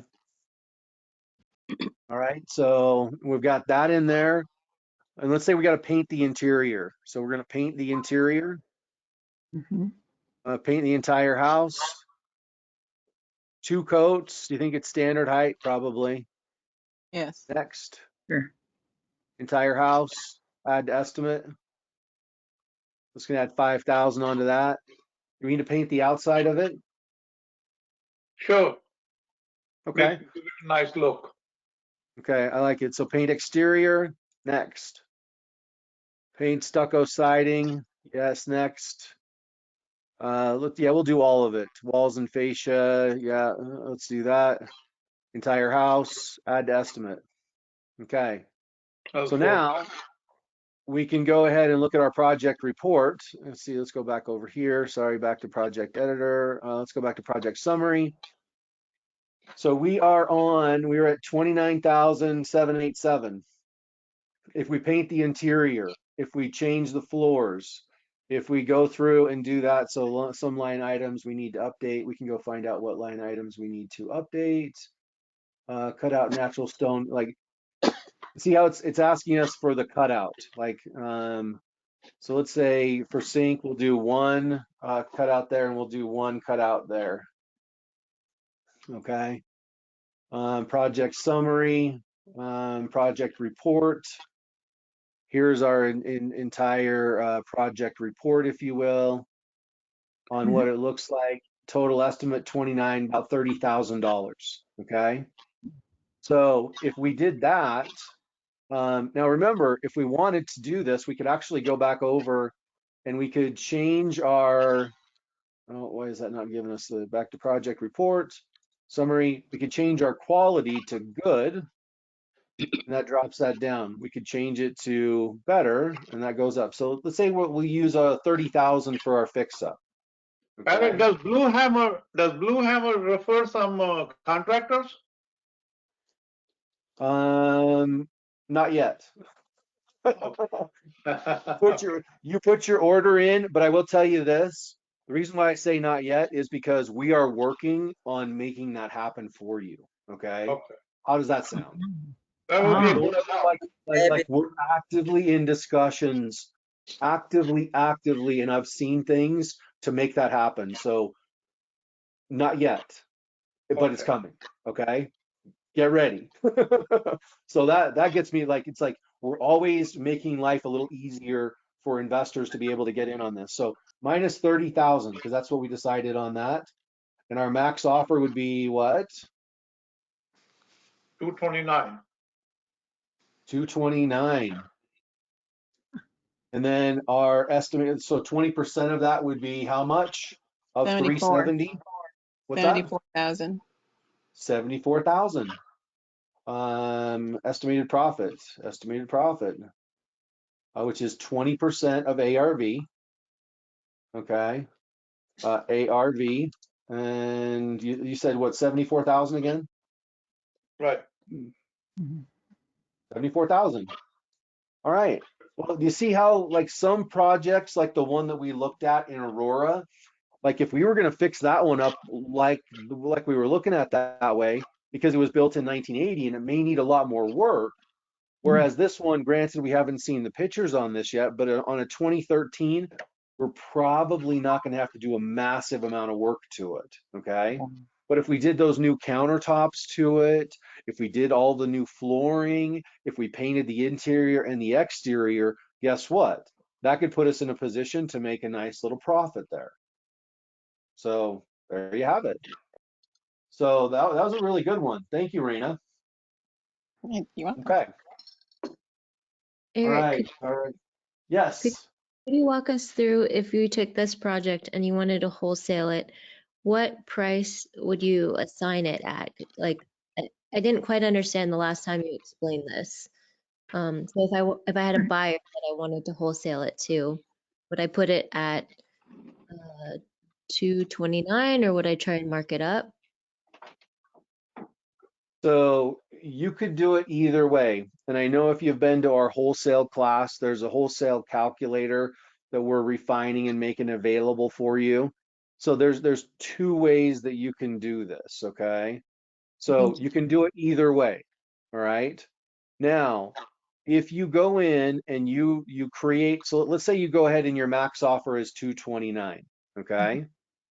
And right there, you can take that 229 and you can offer it to someone for 229. You can do it either way. So if you offer it to them for 229, the profitability that's on the table is $74,000.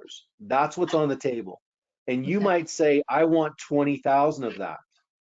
Oh, Okay. And if you say you want 20,000 of that, how much does that leave over to the flipper at the end? 4,000. 54,000.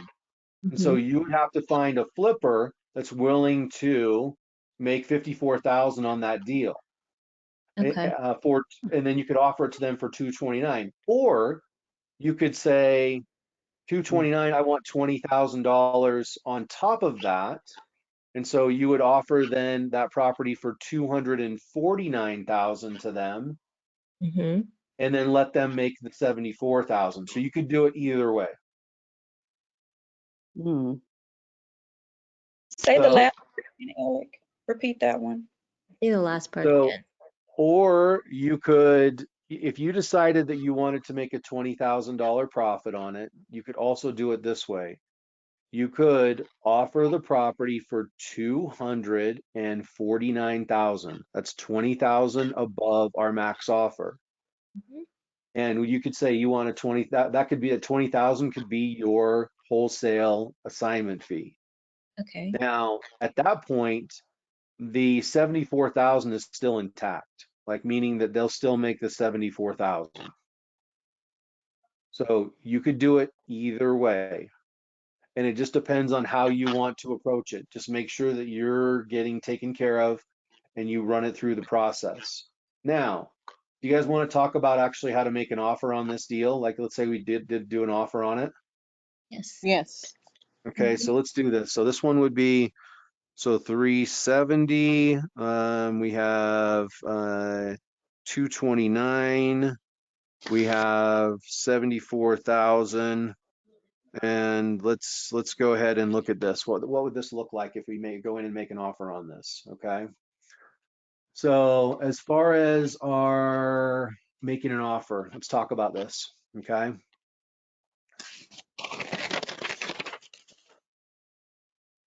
Okay. So in talking about this kind of on a larger scale, okay, when we make an offer, if the property is listed by an agent, we need to use that agent to make the offer.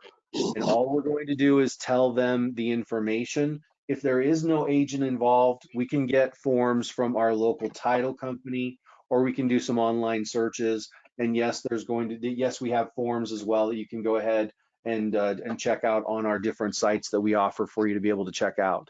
But, so what we want to do first is we want to determine what the price would be, okay?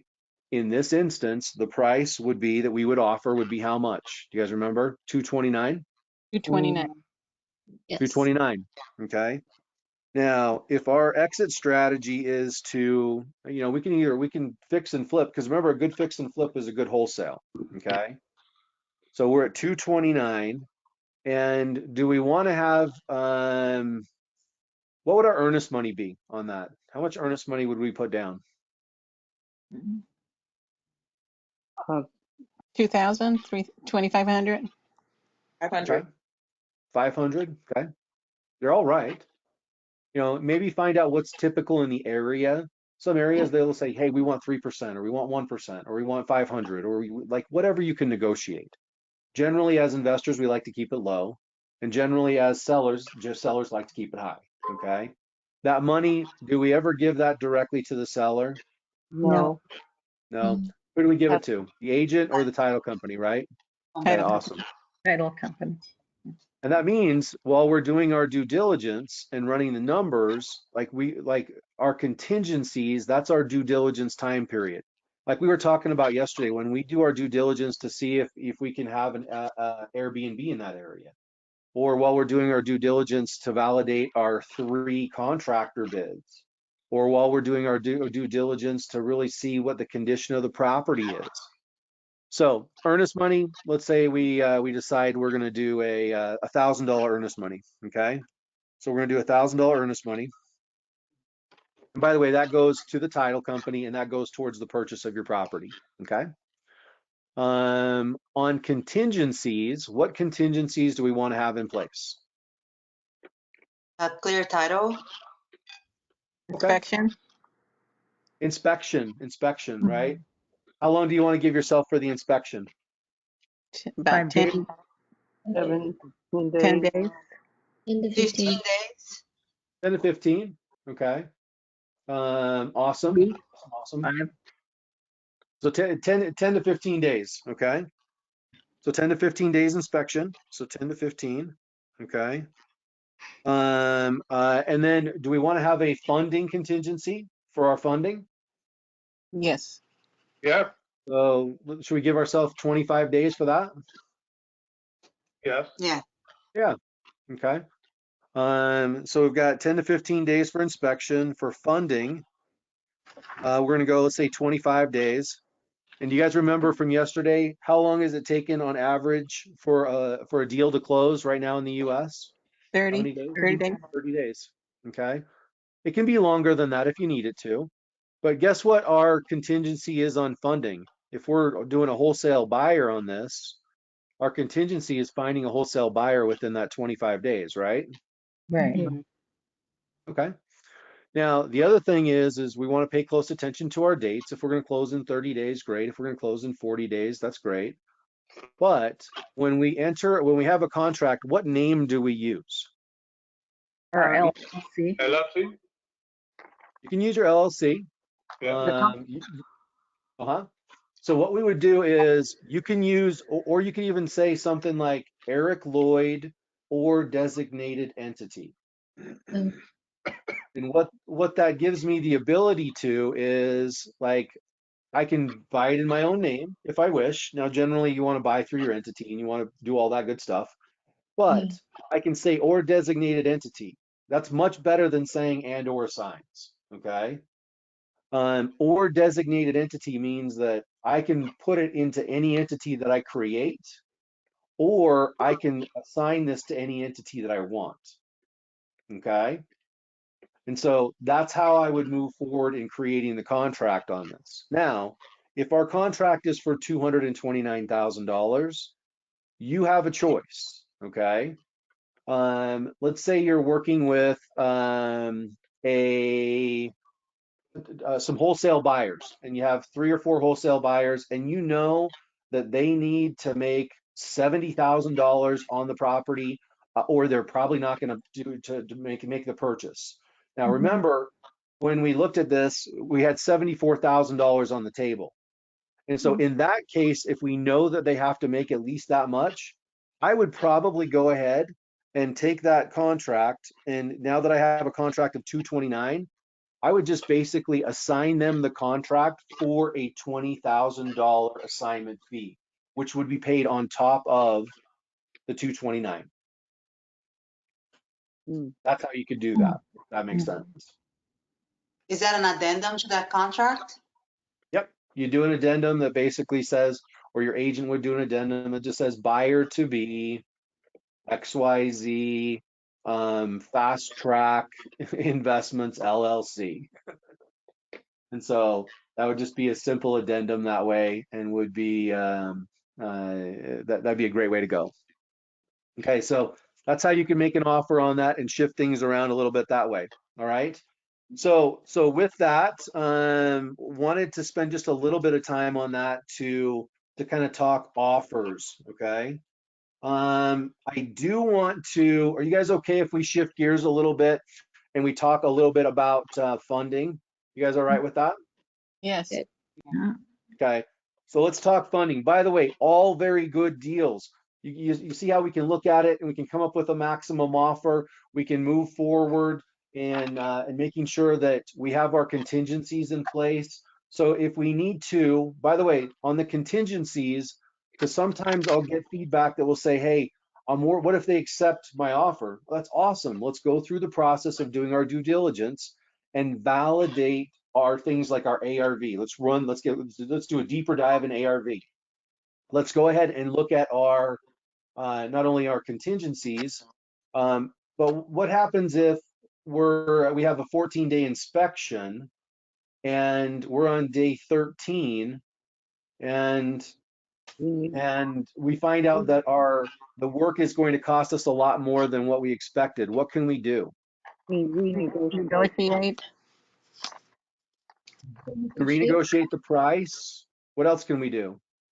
Longer due diligence period. Yeah, you can ask for more longer due diligence period. Excellent, absolutely. What else can we do?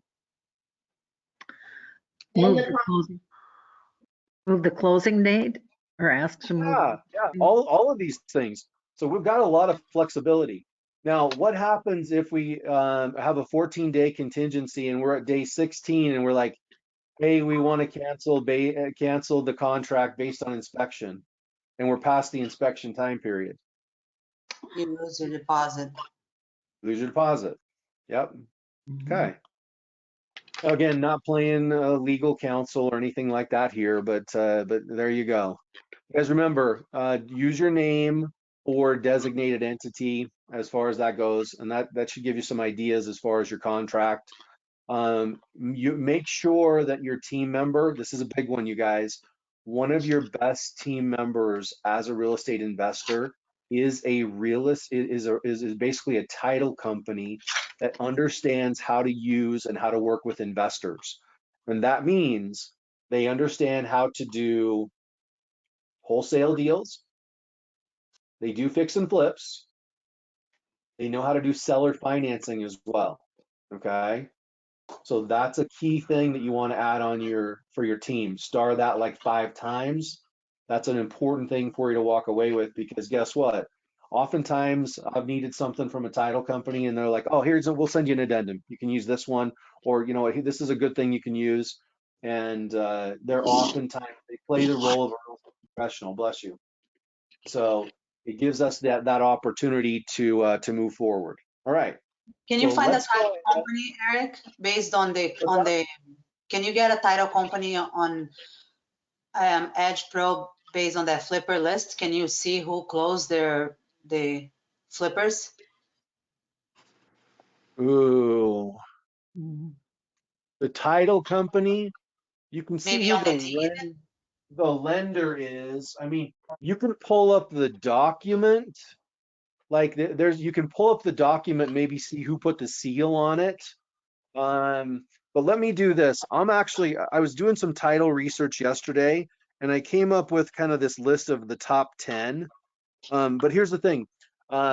Just because they're top 10 doesn't mean they're top 10 for like, even though it is for investors, but I still want you to go through that process and ask them. But I see what you're doing on that because you're wanting to reverse it. That's also, by the way, that's also something we're working on. Yay. So that was my kind of strategy assignment in doing that. So know that that's coming as well. So that will be an opportunity for you to make that happen. So that's thank you for like bringing those questions. That's a very engaged question. So thank you. So I'm going to make that list and make sure that you guys have that. Okay, beautiful. All right. Let's go ahead and so let's go back. So Property Edge Pro, you guys, just a high level on this. You do want Property Edge Pro to be your real estate best friend. You can use it to do comparables. You can find off market properties like we've been doing. You can use it for skip tracing to find flippers. You can even create mailing lists if you want. You can use it to find wholesale buyers like off the flipper list. And vacant properties, that's the vacant section. That basically means that that list comes to us from the United States Postal Service.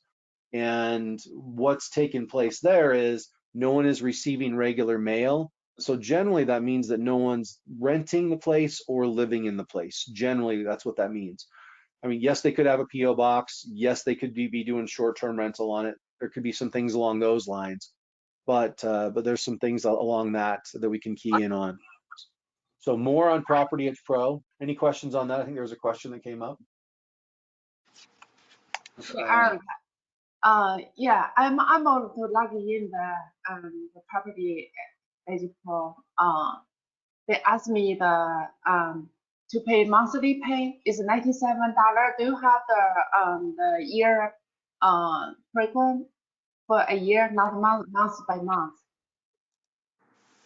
How long have you had it already, or are you brand new to it? Have you had it for a year? I think almost a year now. I was there last year. Okay, so if you've had it for a year, and like I said, watch for things to be updated. But if you've had it for a year, then yes, then it will go a month-to-month subscription. You also can call directly into the customer service number and see if you can get a discount for paying for a year at a time. Okay, I would recommend doing that as well. Looking at that. But here's the thing: use it, you guys. It's a great tool. Use it and make sure you're actively doing it. How do I get access to Property Edge Pro? Property Edge Pro should be, Curtis, a part of your program. If you don't have it, you should get it the first part of this next week. If you have issues beyond that, please feel free to email me or reach out to our team because you'll have everyone's going to have my email, by the way, after this discussion. Okay, awesome. How about the Pro? Marketplace Pro? Yes. Same thing. Same thing. Okay. Okay. Thank you. And so I would say, and we're working on creating a merged type of a situation where it's a one-stop to get everything. So generally for everyone, so Property Edge Pro is typically where we go.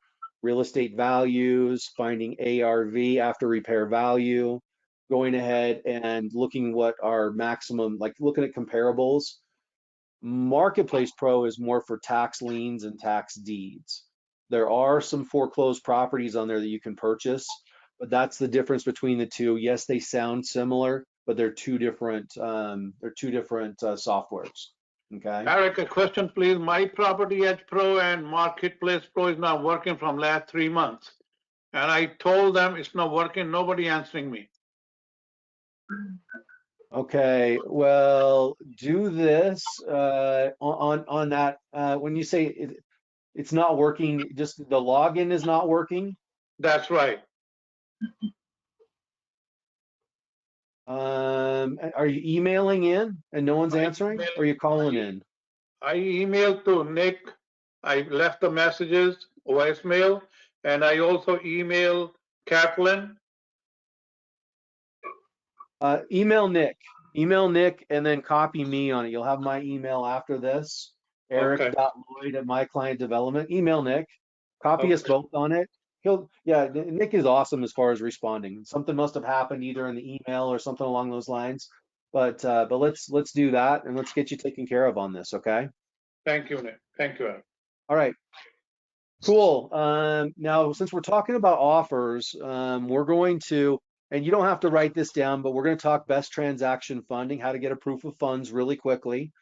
And then we're going to go into Scotsman Guide as far as how to start looking at building our funding options. So let's go ahead and do this. Let's go to besttransactionfunding.com. Here we go.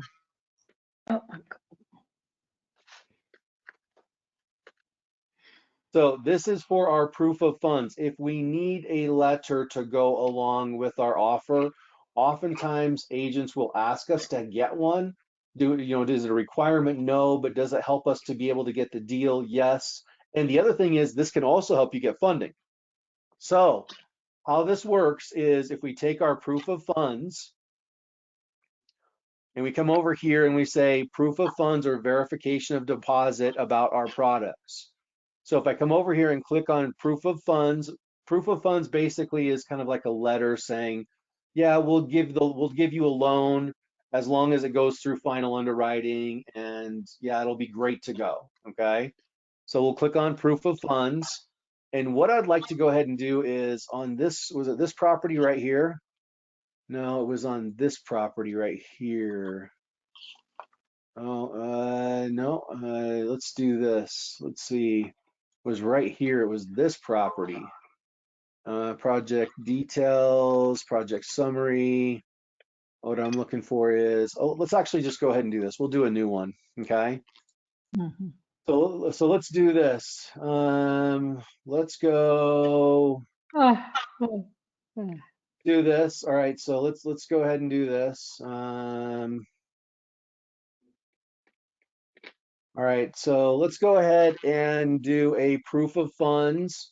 If somebody wants to give me an address, or if you want me to just use this address I have in here, I can do that. You guys want me to use this? Or you guys want Yeah, me to that's add in a fine. different address? Okay. So you can choose whatever dollar amount that you want on this, okay? So this property is worth about $925,000. So let's say I do a $900,000. Is that 90? No, that's 900, okay? And then it gives me the opportunity, do I want the letter in my company and my name, or do I want it in the company only, or do I want it in my name only? I'm gonna say company and name, okay? And then I'm gonna click on I've read and I understand this, and I'll click on submit, okay? You guys, you do not have to subscribe to this service. In fact, I don't. And look how quickly you get a letter of qualification, if you will. It's already there at the top of my inbox. It's instantaneous. If you need a letter, we're talking about making offers. This is Plan D Investments, private funding for your investments. They're out of Neptune, New Jersey. There's today's date. There is the subject property. To whom it may concern, this is to inform you that Plan D Investments LLC private lender has reviewed the information provided, is pleased to notify you on behalf of Enrichment Consulting LLC, Eric Lloyd agent, unencumbered liquid funds are available to close on the above referenced property for the purchase price of $900,000 as of the date of this letter, subject to final underwriting. Should you have any questions, feel free to contact us at, okay? You guys, I'm telling you, I don't get this because I do a lot of business with them. I don't get this because I'm subscribing. Anyone can get this and get a letter that fast, okay? So what I did, and this also helps us when we do make our offer. If we have a letter like this, it makes our offer stronger, okay? And so in looking at this, if you come over here to proof of funds, all I did was go to besttransactionfunding.com and I clicked on proof of funds. And I click on proof of funds right here, and I filled out that information right here. That information is what populated this letter right here. And you could just take that letter and accompany that with your offer. Or if you're telling your real estate agent your offer, all you have to do is tell your real estate agent the price, the earnest money, the days on the contingencies, and when you plan on closing. You could also say, here's a letter to go along with that offer, and that's an offer, okay? What happens what if the you agent, call that number? Is that number actually valid? yes. Yeah.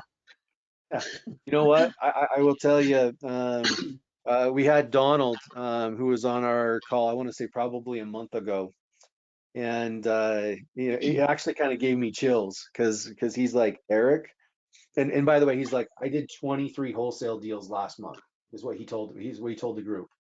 And he's like, Eric, he's like, I gotta tell you that I've used this service for over sorry, we got a little bit okay, a little bit of background noise, sorry.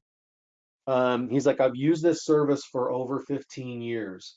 He says, I've used this service to get $190 million proof of funds letter that helped me close a deal. And so it was awesome validation to see that. Yes, there are people there that answer the phone. Yeah, it's a legit place. And he's like, and he even mentioned 2 or 3 of the individuals' names. And they're like, and the awesome thing is that they have like a really hardcore Jersey accent. And I'm like, well, it's because they're in Jersey. Neptune, New Wait, Jersey. wait, did you say he made 23 wholesale deals in 1 month? 23 wholesale deals in 1 month. Wow. He also did a also doing a deal on a if you guys remember going back, what was it? Was it 12 or was it 14 acre property that he was subdividing? Yes. Rachel says, oh yeah, Rachel says, I think we need to up our goals. And I agree. I'm with you on that. Yes. It's the foundation, then step it up. And so, yeah, so in all reality, it's there you have it. So you look for those opportunities and yeah, it's like you call in. Now, I had someone, you know, call me and they're like, Eric, I tested this. An agent called today and it was like Saturday night and they're like, no one answered. I'm like, well, their answering service did because you're probably not gonna get a live person on Saturday night. So there you go. But yeah, there's a team there that answers. Okay, so pretty awesome. Okay, so you've got that.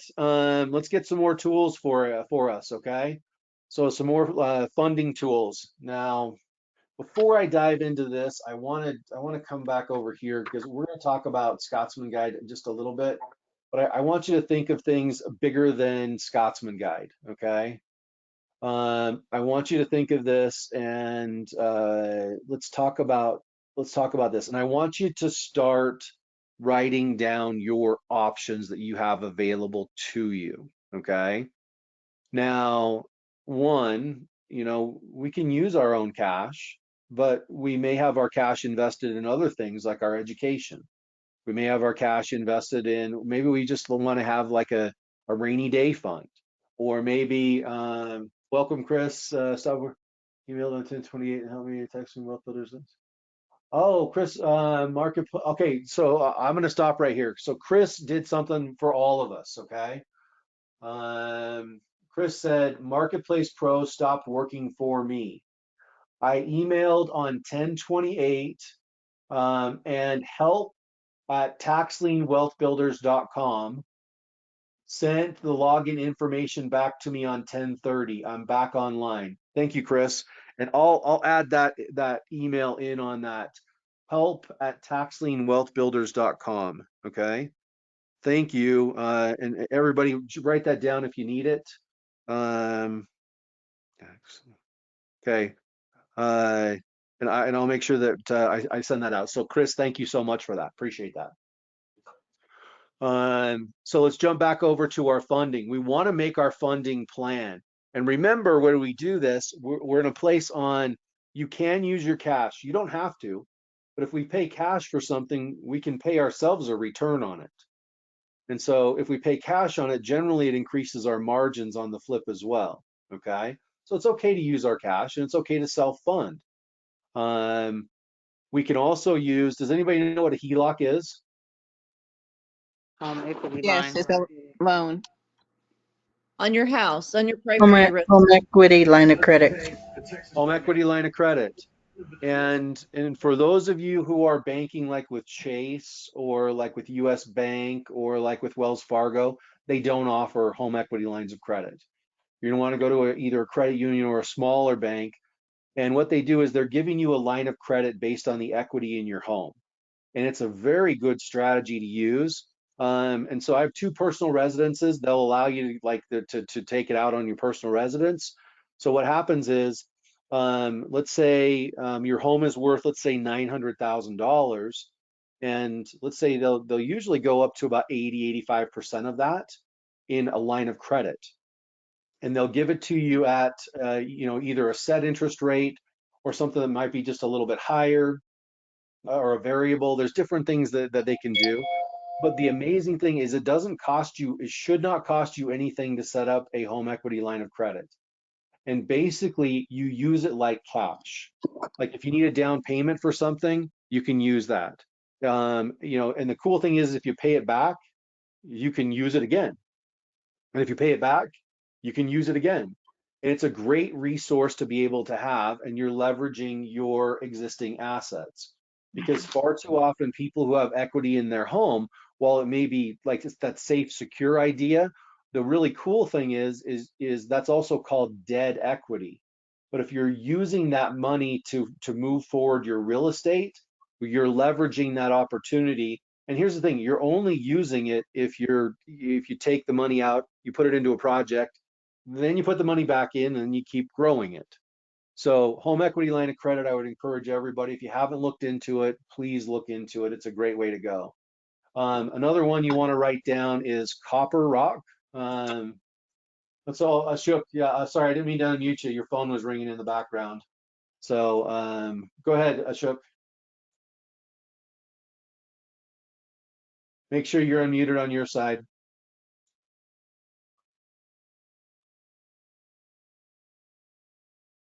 You are unmuted. Oh, there we go. Ashok, Yes. go for it. No, I tried to unmute me, but I couldn't do that. So that's why I sent a request. Could you unmute me? Okay. Yeah, the only reason I muted you is because your phone in the background was ringing. No, that's not my phone. It's not my phone. My phone doesn't ring. Okay. There was something going on it. So anyway, didn't mean to. Yeah, okay, you're good. You have a question? No, not yet. Not yet. Okay, awesome. All right, so hard money lenders, that's typically for our fix and flip. We want a list of those, okay? Rock. You mentioned Copper Rock, Eric, and then you started talking to Ashok. Oh, Copper Rock. So write this down. So Copper Rock is a source of funding that allows you, and I'll put that in our email as well, okay? Basically, they help you establish lines of credit for business and business building, okay? Oftentimes they'll create, maybe they'll be able to help you get established 50,000 or 100,000, or I've seen sometimes they'll get 150,000, okay? So, but I'll make sure to put that in as far as a connection point. A number of you have probably already used Copper Rock, but I wanted to make sure I brought that up as far as an option, okay? You do have the ability to look for hard money lenders, and this can come from a lot of times like Scotsman Guide. I'll walk you through that here in a minute. But a hard money lender is someone who usually funds a fix and flip. Okay, so you got hard money lending that way, and seller financing. You guys, is it okay if I talk about seller financing for a minute? Yes, please. Yes, yes. Okay, so check this out. I did this just for today. Okay, I got this in my text message this week, and I looked at it. So this came from a group that I belong to that sends text, but they also send it on social media.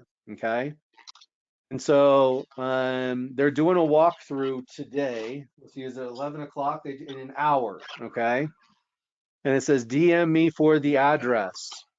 It says there is PMI, private mortgage insurance. So PITI, principal, interest, taxes, and insurance, comes out to be $2,951. Now, look at what they're offering. They're offering Saratoga Springs, Utah, deal at 3.75 interest rate, okay? So this is a seller finance deal. That means the owner is letting you make them payments. This is not a bank finance deal. And the reason why this might be possible, because if we look at this, you guys, the majority of mortgages that are out there are over 84% of them are less than 4%. So you have people who have a loan of 1.9 or 2.5. They have these really low interest rates. And what you have is you have someone who's come in and they're saying, hey, well, we're going to offer this at 3.75. By the way, if we go get a loan today, how much is it going to be? That was the very first question that we talked about yesterday. You guys Around remember? 8%. 8%. Around 8%. Is this less than 8%? Yeah. Yeah. Yeah. And then there's gonna be closing costs too. The closing costs on seller financing is like, here's a normal loan, here's Yeah. closing costs on seller financing. It's Right, like, right. it's like really little. It's like you don't have an appraisal, you don't have lender paid title insurance, you don't have like underwriting, you don't have like processing, all those fees that we normally pay. Terms, $520,000 purchase or best offer. Okay. Down payment, 36,000 or best offer. Okay. 3.5% interest rate. No balloon payment. Wow. How cool is that, right? Nice. Yeah. Now, Very Eric, does this stay in the owner's name? No. And you're just like, see where it says sub 2 deal? That means Right. sub 2 means subject to. Now, we don't have the address. I'll get the address later and I'll bring it up in one of our other deals. But we could plug this into Property Edge Pro and find out who basically is the owner of this. We could find out what their interest rate is. Maybe their interest rate's at 2.5%. Maybe the property is worth $470,000. Who knows? Maybe they're getting a premium on the price. Maybe they're getting a good down payment, and maybe they're making a spread on the interest rate because maybe their interest rate's at 2.5. But to answer your question, you would become, if I go buy this property at 3.75, I become the new owner. I become the new owner of record, even if the existing owner has a loan on that property, even if that existing loan has a due on sale clause. That's why it's called subject to. It's subject to the financing that's already on the property. So even though I become the owner, the original owner's loan will stay in place and it's not getting paid off. Is it a quick claim deed? Kind of like that, yeah. Kind of like that. You mean your name will be on the title? Yes. Oh, nice. Right? The property will remain with a loan as a lien on it, correct? Yes. Yes. And what I do to ensure, because I buy property seller financing, I sell property seller financing. What I do to ensure that it's not a massive headache for me and that everything is taken care of. Now, let me ask you guys a question, okay? In its simplest form, is it important to me if I buy this? Let's say we buy this collectively as a group. We're all buying this together, okay? And is it important to us that the seller continues to pay their mortgage payment? Is that important to us? Yes. Absolutely. Yeah, absolutely. And so what we're going to go ahead and do is we're going to hire a third-party escrow company, okay, for $100 and $18 a month. It's called Escrow Specialists, and I'll include that in my email as well. And what we'll do is, since we bought this property at 3.75, we're going to pay Escrow Specialists, the escrow company. And then what will happen is that escrow company will then pay the underlying mortgage, like whatever the mortgage is. They'll pay the taxes, they'll pay the insurance, they'll pay all those things.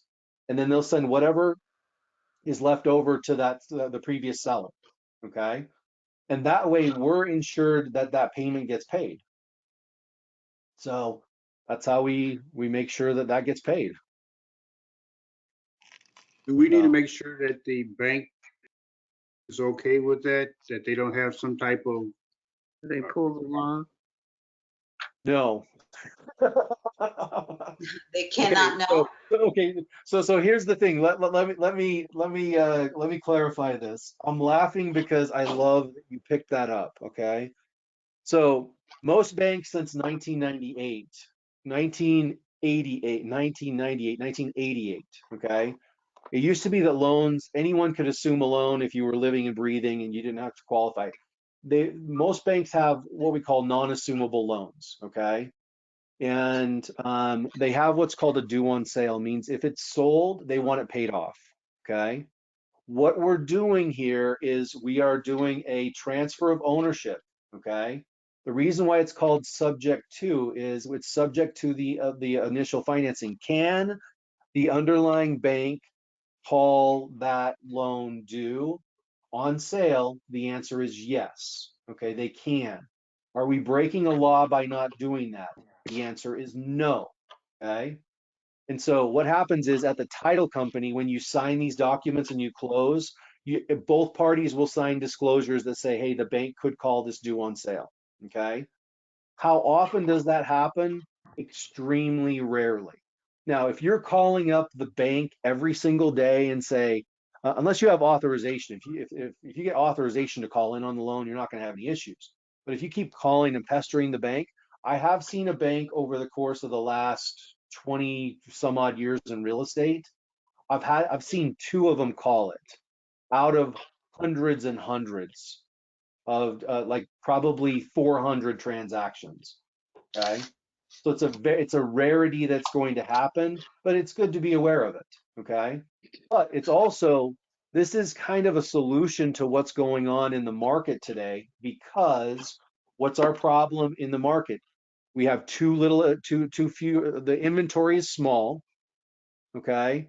And so this actually is going to help us. And by the way, we can get a deal at less than, you know, half of the interest rate that's out there, essentially 3.75. So long story short, yes, they can call it due on sale, and you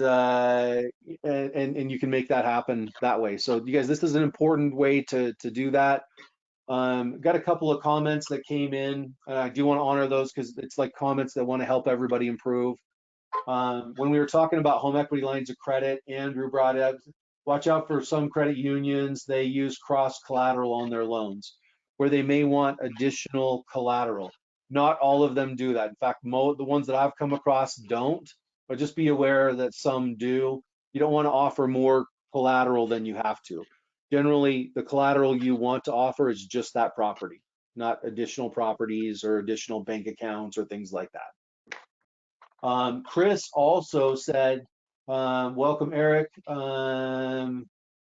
Also, one may need to try another browser first, like Explorer if they're having issues with Chrome. That's getting access to Marketplace Pro and Property Edge Pro.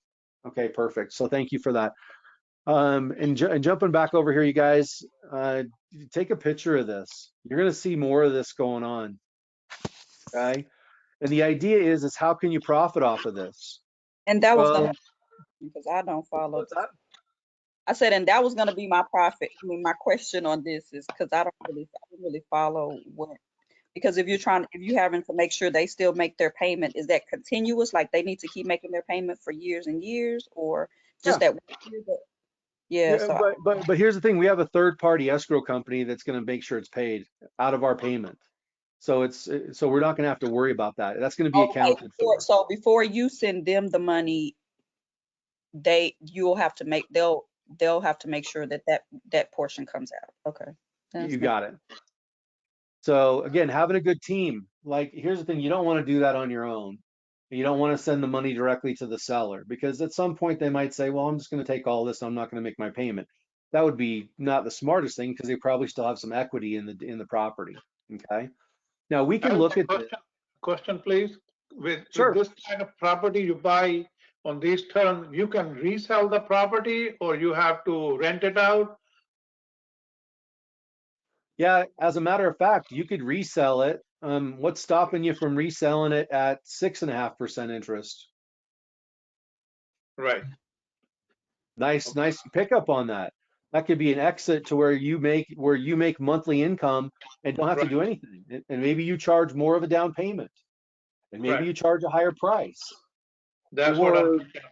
Yes. that's what I'm talking about.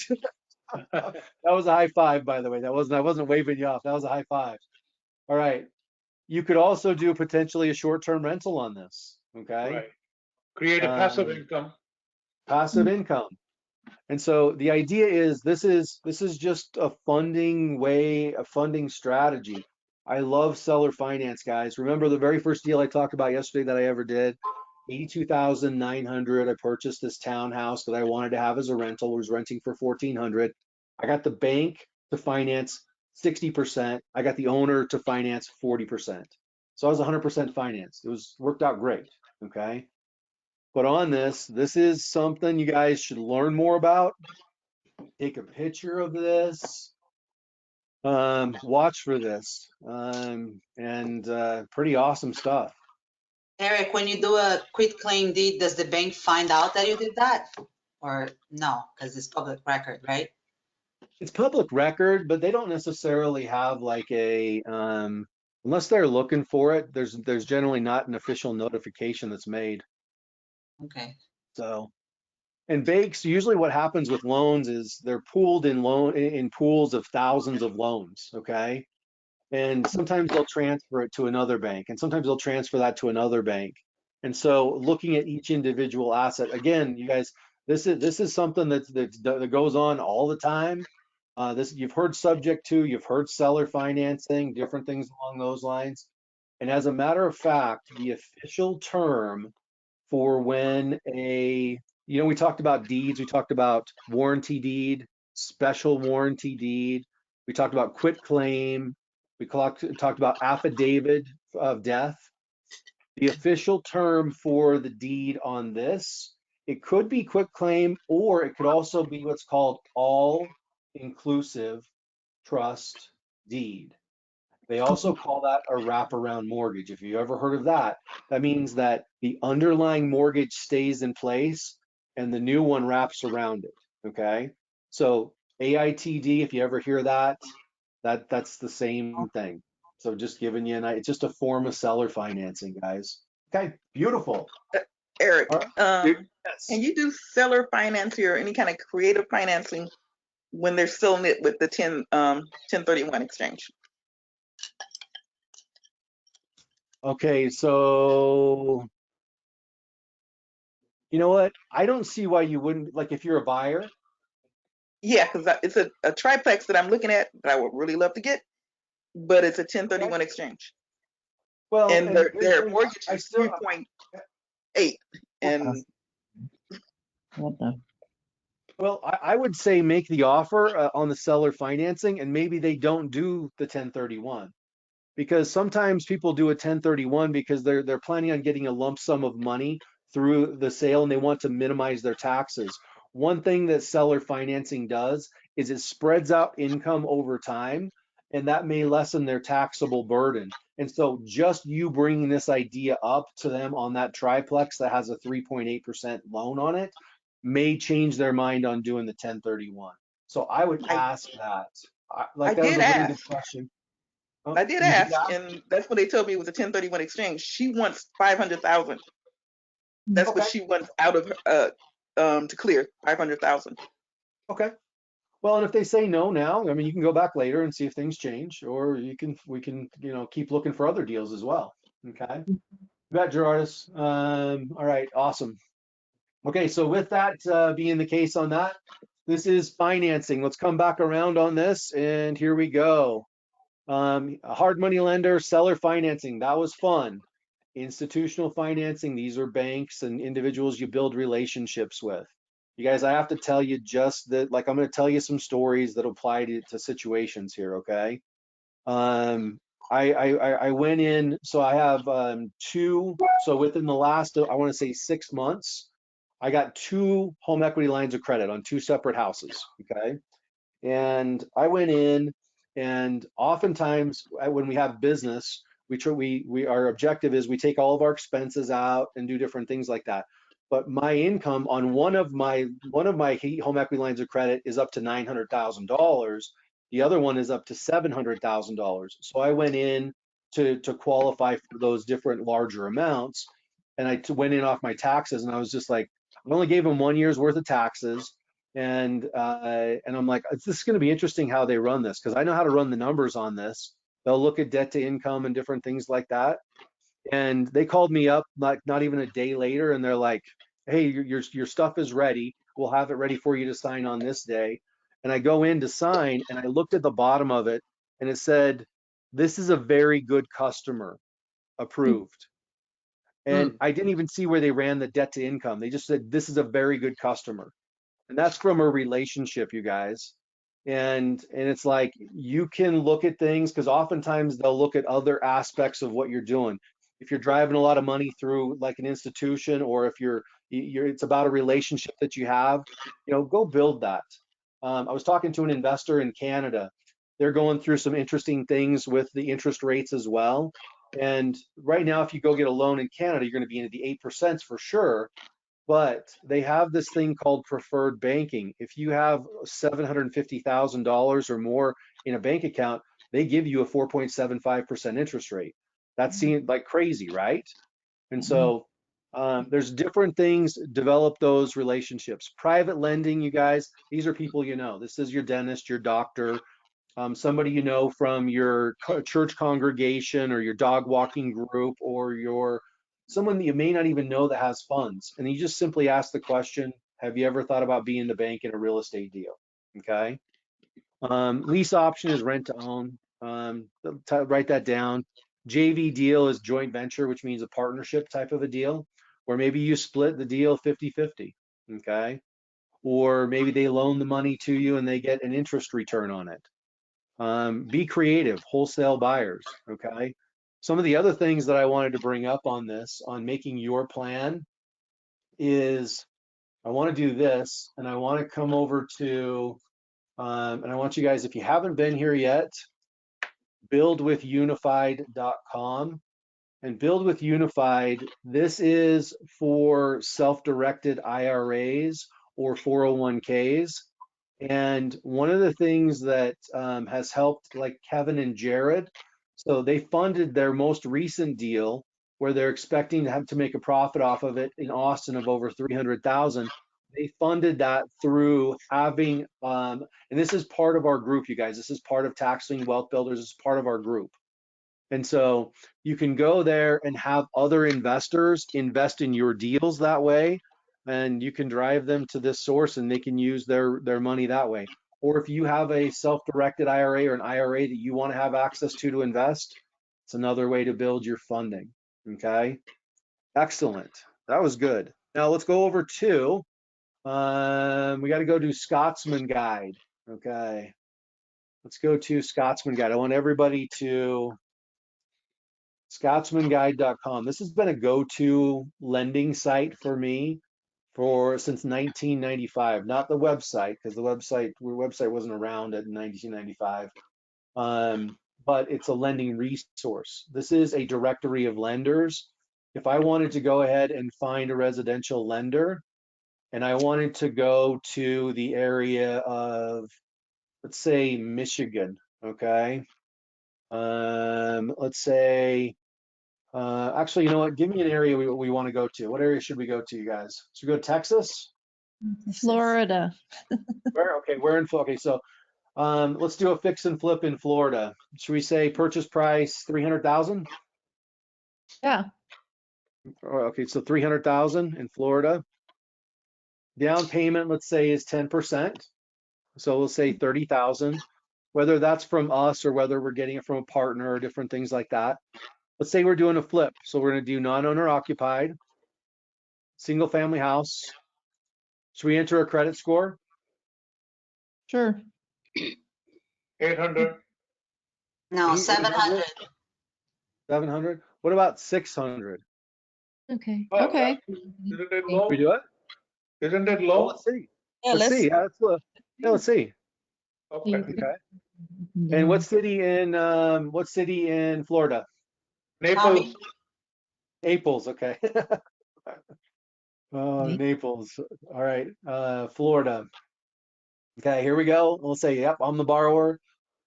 And we'll say search, and it's going to ask us for different types of loans. Okay, and I want you guys to come in here and study this. I'm not going to go through all of these right now, but if you look and see where this information is, it will tell you what kind of loan options or products these are. Okay, and so some of these loans are where the property qualifies for themselves. Some of these loans are for your entity and not yourself. So this one says non-qualifying. Oh, I want that one. Bank statements, hey, I'll take that. You know, that's pretty much how I got those 2 home equity lines of credit. They're like, hey, this is a good customer. Debt to income looks a little weird, but this is a really good customer, approved. Jumbo loans, that's probably not a jumbo loan. ITIN, which is a tax ID, sure, we'll say that. P&L, profit and loss, sure. DSCI, sure. Bridge loan, sure. Fix and flip, oh, of course. Rental loan, we're not gonna, I could put rental loan on it, sure. Private money, non-prime, alt doc, sure. Prime mortgage, I'm not VA. If any of you, do we have VA on the line? Anybody VA on the call? Oh, come on, take credit. We want to honor you. Any VA on the call? Okay. FHA USDA that's a rural loan if it's less than 30,000 in population. They go up to 100% finance, and then you got Fannie, Freddie. So show me lenders. 600 credit score. We got 5 lenders, guys. Wow. Exactly, right? Now let's go view the profile on this and see. There's their phone number right there. It tells you what kind of loans they do. It tells you they'll go up to max LTV 97%. Loan amounts 200,000 to 5 million. Minimum FICO requirements right there, 580. Okay. Pretty cool, right? Lien Yes. position first, you can reach out to them. Hey, I'm having a hard time finding lenders. Does everybody, now you have a resource that you can go to. There's lenders right there, like right there. They don't need proof of income?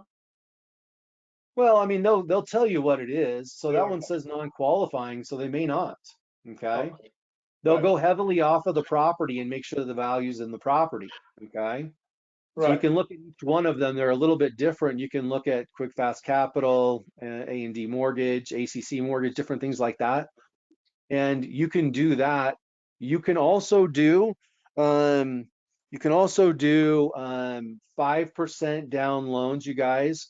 If you're looking for a vacation home loan on a short-term rental, you can do a 5% down loan as long as the property's 50 miles away from your subject property, your own home. Okay. You can go shopping for those type of loans in here. You can go shopping for commercial loans in here as well. Eric, for all these lenders, you need to have a primary residence or no? No, you don't have to have a primary residence. No, you don't even have to have home ownership. Because I find that I've been calling some lenders too, and I found that if you are just starting, they are asking you to have a couple flips on your belt that you've done recent or something. So do you have any recommendation for a beginner? Even if you pay. Yeah, let's get a couple of deals done. So, And also be with someone who's done some flips. partner up with someone. There you go. I love that. Or even look at, I'm working with Rachel Buenapain. Rachel, are you on the call? No, different Rachel's on the call. What Rachel's done is, she's gone ahead and she's used like the property that she's purchased and lived in, done some fix-up work and then resold it. She used that to help qualify. But I also think I love the creativity when it was said, hey, find another partner that has, done deals that way. That's a super smart way to go. Okay. So yeah, build it. Now, the next thing I want to go ahead and do is I do want to, on this, going back over here, you can do commercial loans as well. By the way, commercial is 5 units and above, or like a strip mall or a mobile home park. The same thing. You can say purchase, refinance, or construction. You can come in here and search for commercial if you wish. So let's say you do a $5 million deal. Is that 50 million or five? That's 5 million. Down payment, let's say 20%. Let's say it's from a partner or somewhere. Let's say it's a, what should we do? Multifamily. Housing, mobile home, Multifamily?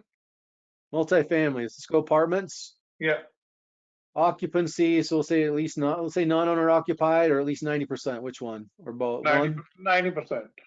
Okay. Borrower type, investor, individual, LLC, corporation, what? LLC. LLC. Okay. Score is optional. Should we leave the score off? We'll just leave it blank. You're in Naples, so let's go to Naples, right? Yeah. Okay. So Naples. Florida's hiding from me. Yes. Here we go. I'll say permanent loan, bridge, USDA for sure, a small business, private money, mezzanine. You guys can come and learn and read about these different types of loans. DSCR, where the property qualifies for itself. And guess what? We have 6 matching lenders. Okay. Let's click, Is that let's more click one of confidence them. What's up? Let's click one of them. Okay, Fidelity. You want Lima or Fidelity? Which one? Lima. Okay, Lima. Headquartered in Greenville, South Carolina. Wow. Specialty mortgage finance. Let's see. Rental properties. They even got a little bit of a YouTube video here or whatever. Rental properties, 30-year fixed. Nice. Fix and flip, 13 to 24 interest only loans. The properties banks won't finance. New construction loans. Cool. Multifamily program, 5 units. They're 50,000 to 5 million. Cool. There you go. Awesome. 92. So see, the idea behind this was to help build your confidence level in how to find different deals. Okay. And so excellent.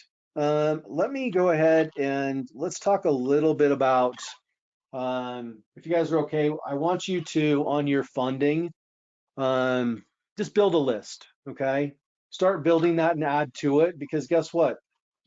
You're going to have this whole opportunity. Then it's just going to be about making your deals happen, running your numbers, coming up with your maximum offer, and then going ahead, making your offer through your agent or through, yourself, and then being able to move forward with your purchase, whether you're going to assign it to a wholesale buyer, get paid, get out, or whether you're going to do the fix and flip, or whether you're going to do something else creative. All right. Now, what I would like to go ahead and do is I do want to spend just a little bit of time on business structures, okay? And on business structures, what I'd like to talk just a little bit about, by show of hands, who has, oh, by the way, Rick is a vet. We honor you. Hey, what branch of the service are you in, Rick?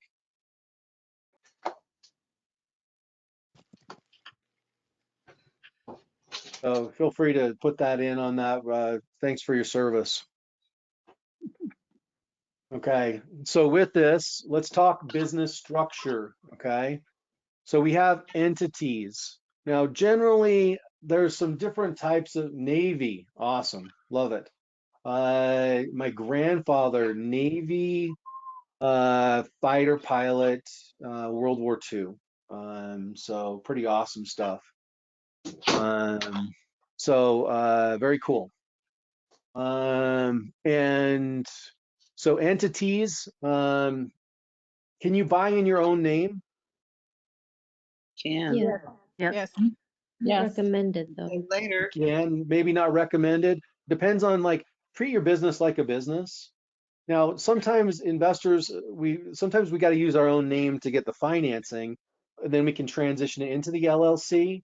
Or sometimes it's like we can we can buy it in the name of the LLC. But the idea is, why do we want to have why would we use an entity than our own name? Protection from personal Protection. liability or whatever you call it. Yeah, protection. Yeah, it limits our exposure. We've heard the phrase, own nothing, control everything. And oftentimes it provides layers of protection.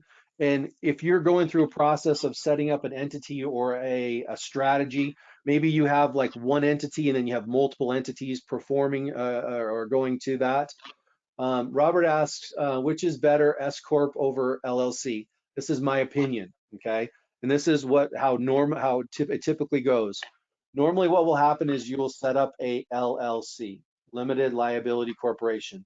If you are the only person on that LLC, you will still, it's called what's called a disregarded entity, and you'll still pay self-employment tax of the 14.3%, whatever that is, okay? Now, if you have multiple members, you're given a K1 and it's a little bit of a different situation. But generally, to begin with, you'll have a LLC set up, okay? Now, what an S Corp is just taking a designation of the LLC and giving a designation of a S Corp. Now, normally what happens is real estate investors typically start off with LLCs first. And then once they've usually passed somewhere around $80,000 to $90,000 in revenue, they switch it to a S Corp. It's just a quick filing fee. But what that means is instead of the way you actually are going to have to pay yourself a wage, you're going to pay yourself a W-2 for a certain amount of that money, and the rest of the money comes to you in a distribution. It's taxed at a less of a rate. That's usually why people will do that. And so in doing that, but generally it's LLC, then S Corp. Okay, so LLC, then S Corp, or whatever entity strategy you create. Make sure that you're setting things up, giving yourself some protection. Here's the other thing. Guess who else if you treat it like a business, who else is going to treat your business like a business? Other businesses. Other businesses, the government entities, tax purposes, all of those things, right? And Robert says, that's what Ascent set me up with. Awesome. Love it. And that's totally cool. If that's part of your strategy on it and based on your situation. And here's the other thing, is all of our situations different? Yes. Do we get paid in different ways as far as our revenue? Yeah, we might have a 1099. We might have rental income. We might have a W-2. We might have both. We might have different aspects. And so that's why you want to have a professional on your team on this, you guys. So for sure, check that out. And then on trusts and different things like that, if you're looking into that, some of you have been to the expo or have talked to JJ Childers, you know that's a really cool opportunity to protect yourself and perpetuate your wealth and do different things along those lines. But just realize, you don't have to become an expert. Just know someone who is an expert, okay? And so whether you're going to, yes.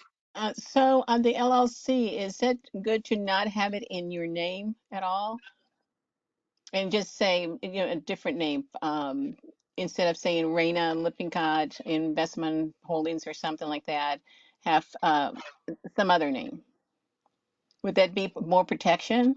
So people can't find you and then that's what I had heard. Actually, you know what? You're onto something, because some states like Nevada and Wyoming and Delaware, they're what's called, you don't have to list who the members are, the managing members. Anonymity. You only have to list who the contact person is for the entity, okay? And so there is some strategy on setting things up in Wyoming or Nevada or Delaware, okay? So there is process involved in that, but generally you'll have to do what's called articles of incorporation, and that designates and says who owns what in that entity, okay? And that generally is public record. And so unless you're going through one of those states that provide the anonymity, then, but the cool thing is, even if you have an LLC and they find you, that's still a layer of protection, okay? And you can go through multiple layers, and I could say we could talk about that in more depth. But also, that, like I would say, let's get the professionals on the line on that one and dig deeper in on this. Sharon, hopefully that helped out a little bit, Raina. Yes. Sharon says, have you heard of selling a LLC which owns a property? Yes.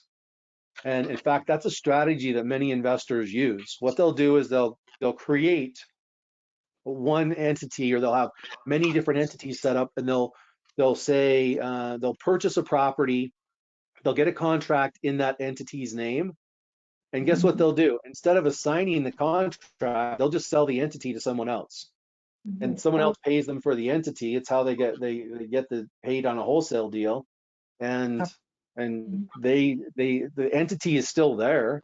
It's just they sold the entity to someone else. So that was a really good question, Sharon. So thank you. So that's kind of business structures and things along those lines that I think would be a good thing to go ahead and do. Now, also Michigan deal, says Rachel. Rachel's reading my mind. Like you're like 2 steps ahead of me. Okay, you're like, let's get to that Michigan deal. Okay, we're gonna talk the Michigan deal. All right, guys, here we go. Michigan deal. Here we go. All right. So this is, where did I put it? This is proof of funds. Where's my Michigan deal? It's right here. Okay. And I will include this, by the way, it's right there. I will include this website in the information that I share. Now, something to be aware of. The tax deed sales in Michigan, the tax deed means you're acquiring it, okay? They happen one time per year, and then at the end of their tax deed sales season, they offer everything that didn't go in kind of like a no reserve type of an auction, kind of a leftover auction. And this property I was working with Megan Weininger, who purchased this property, and I'll pull it up here in just a moment. She bought this for $10,000, okay? Okay. And so on this right here, I'll pull this up. I'll make sure that, and by the way, you can get a login and a password on it. And so remember, the next tax deed auctions are not going to come up until later next year, okay? But this is the property right here, okay? So let's go ahead and look at this. So let's go back to there it's located, and we can pull this up just real quick. Look at that, it's kind of buried in stuff, right? Yeah, shrubs are overgrown. Looks like a lot of work, but hey, kind of cool doors, kind of cool windows. Yeah, it needs some work. You know, it looks like we probably had some people in there and some, that's yucky. Yeah, it needs some cleanup. And so beautiful woodwork. Woodwork, lots of stuff. Somebody looks like had a little bit of a fire in there potentially. Anyway, so in looking at this, the flooring may be salvageable, different things like that. She did have somebody go through it in the local area, had an agent go through it, FaceTimed her as they went through it. And so just a lot of yucky, but $10,000, okay? Now, one thing I want to go ahead and do is I'm going to take this address right here. Oh, and by the way, I can put it right into Property Edge Pro, or I can put it into Zillow. Here's the comps in that neighborhood, okay? Yeah. Here's a comp, and look, it's not sexy. This comp is not done well. Okay, so look at this. How close to Detroit is it? This one, so Jackson, we'll pull it up. So if somebody wants to see where Jackson is. That comp said that it was in New Jersey. On the front page, it said it was New Jersey. Did I pull up a New Jersey comp? Oh, Phillipsburg, New Jersey. I sure did. Hold on. Let's go ahead and do this. Let's see. Where is it? Is it this one? No. Thank you so much for that. I did have it up. So there's Grafton. Let's do this. Let's go back over here. Let me grab the, thank you so much. Let's go ahead and do this. Let's go here. Nice. We're going to take this property address. We're in Jackson, so let's go here first. We'll pull it up in Property Edge Pro. Let's first look at the comps. Let's look at the map as far as where it's located, just to give everybody an idea of where this is located. Okay, so it's out west of Ann Arbor. It's south of Lansing. It's way out of Detroit. And Good. so we can go ahead and look at this. Here's our comps. Just write a bunch of comps very, very close. And then we can go ahead and look at ones that have been done. You've got a 171 that recently sold. We can look at that. We've got a 162, a 169. We have a 226 that recently sold. And if you want to, there's a 173 that recently sold. If you guys want to go in and you want to take a picture of this address and follow it and see what they do with it, I would encourage that. And if you want to run some comps and even go look on Zillow and things like that at the pictures, I will tell you that you'll find that you want to fix it up according to the area.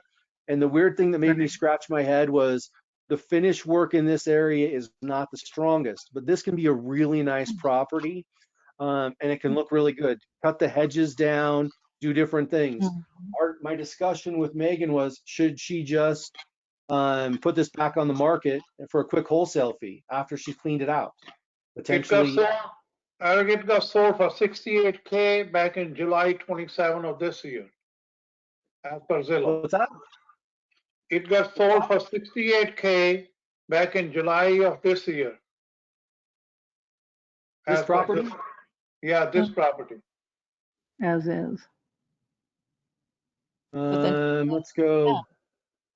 Well, it was a tax. Okay, so what they ended up doing was, that's the taxable information. Let me come back over here. Let's get back over to where we were here. Okay, so on this, it says SEV, which is the state equalized value. The interesting thing about Michigan is they foreclose on the actual property. And so you cannot they can't come back on the property and get the property back. And you actually get a very saleable deed. Okay. And so I would say I think it was foreclosed on by the city or by the county is what it was. And they may have taken it back for that amount. Okay. So go in, check this out. This is in Jackson County. And this is lot 3447, sold for $10,000, guys. Just throwing some things out there. All right. So with that, thank you guys. What I wanted to go ahead and do is, let's go ahead and do this. What we're going to go ahead and do is we are going to do a quick recap. And what I want to do is I want to talk a little bit about a couple of things that are going to be really important for us. Okay. So if you guys remember this information, and I want you to walk away with this, so finish strong with me. Okay. So here we go. What we're doing is, we wanted to make sure that you have the foundational secrets of understanding and having clarity on your goals. And I want you in your mind to say, yes, you have that. Yes, you do. Yes, I know what my why is. I know how to move forward. I have clear GPS. We want you to have that, okay? I want you guys to have clarity in mindset on how I can make my real estate business a success. I love how we had so many different perspectives come in and say, you could look at it this way. You could sell or finance it. You could exit this way. This is what you could do. Always feed your mindset. And the important part of that, come to the Quick Start, attend other webinars, read real estate books. Make sure your mindset is looking in that growth mode and you're investing in what it is that you want to have happen.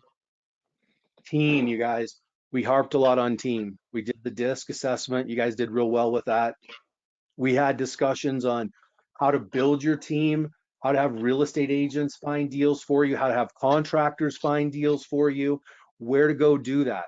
Have deliberate habits, whether it's 30 properties you're going to analyze in a given week and you're going to go down to making 3 offers. Be consistent with it. Make sure you're using the tools. And by the way, everyone is going to get the tools today.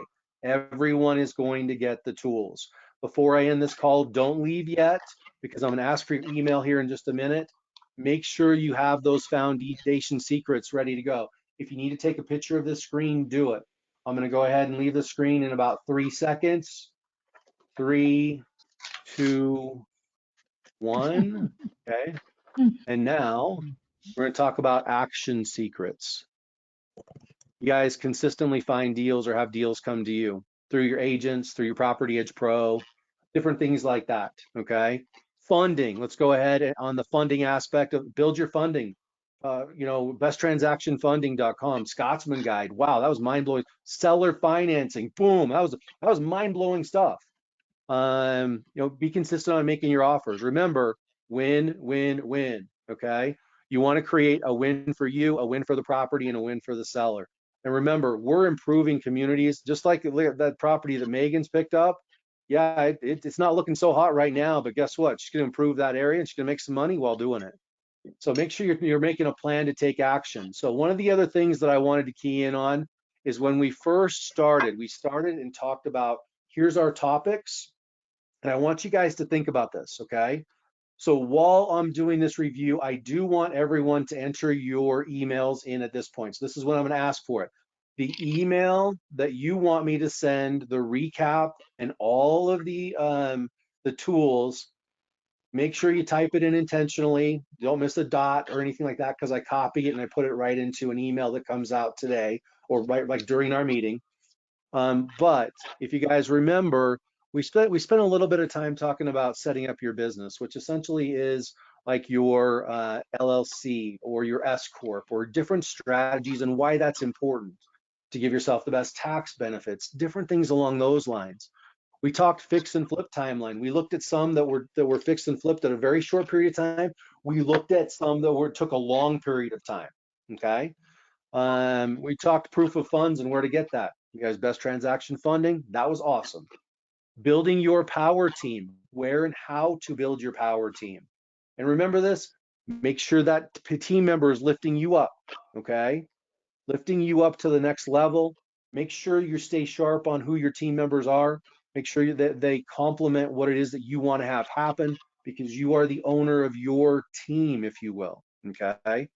Working with realtors, make sure you get realtors to be able to reach out. Make sure you're talking to agents that understand how to work with us. I'll include working with an agent script on this as a follow-up to help out, expand on that, okay? Find deals live. We found some good deals, guys. Now it's just a matter of following up on those, go making some offers. And the cool thing is I even love that one in Aurora where it's like, ooh, they put a ton of money into this. And then we looked at the one that what they paid for it, and they paid like $205 for it. It's like, that was, yeah. Or we saw some that they paid $30,000 for it, and they did this. And so use that flipper list to be able to help you out that way. Determining ARV after repair value, that's the comp section of sales comparables on Property Edge Pro. That was fun. We did that probably 4 or 5 times, maybe 6 times. It takes a minute to get super comfortable with it, but that's okay. We did the fix and flip calculator. I'll make sure you guys get that. It's a very short version of how to put in the information. We did talk making offers. We talked hard money lenders, gap funding, and just basically coming up with a funding plan. We talked about the importance of mapping your business, okay? And mapping your business, you guys, I will tell you this, the more that I spend time, so I either have a meeting with myself on Saturday or on Sunday, and I plan out my intentional real estate action steps that I'm going to take. And what that does is allows me to calibrate, and of course other aspects of my life, but it allows me to calibrate and really key in on what's most important, okay? You guys remember property analysis? We did the cash flow analysis on short-term rentals and on long-term rentals. You've got the 70% rule and the fix and flip. And then we also talked a little bit about Airbnb and some tools. Now, the idea is not to overwhelm you. The idea is to provide a buffet. The idea is to help you have clarity in moving forward. The idea is to make sure you have the resources, okay? I will put in escrow specialist, Ashok. Their schedule of fees, it's actually $100 to set up their schedule of fees. Actually, let me go ahead and share that with you while we're looking at that, because I want you guys to have this kind of stuff. So I'll include this. So this is escrow specialists. And this is someone who I use. You guys can find someone in your own area, or you can use these guys. They contract all over the country. If I click on schedule of fees, initial setup fee, $100. And then it's service fee for a monthly payment contract, $18 per month. I write in the contract that we split that. I pay 9, they pay 9. Okay. So really straightforward. They're awesome to be able to go ahead and use. I'll put this in on the on the email that comes out. Okay. Lease insurance. Yes, we'll do some of those. So now that you guys, everybody, make sure that your email's in. What I would like you to do at this point, okay? Hopefully you've had a tremendous experience over the course of the last 2 days. We talked a lot about things. We went in and out of a lot of different topics. I love how we dove in on deeds. I love how we dove in on different aspects of, just like the questions that were brought up. Absolutely amazing. For you, what stood out the most for you? It could be one or two things. What was the most important nugget that you took away from the last, well, maybe one or two items? What are the most important things that you took away that were most impactful to you over the last 2 days? Go ahead and type that in, or if you want to even speak it out, that's totally fine.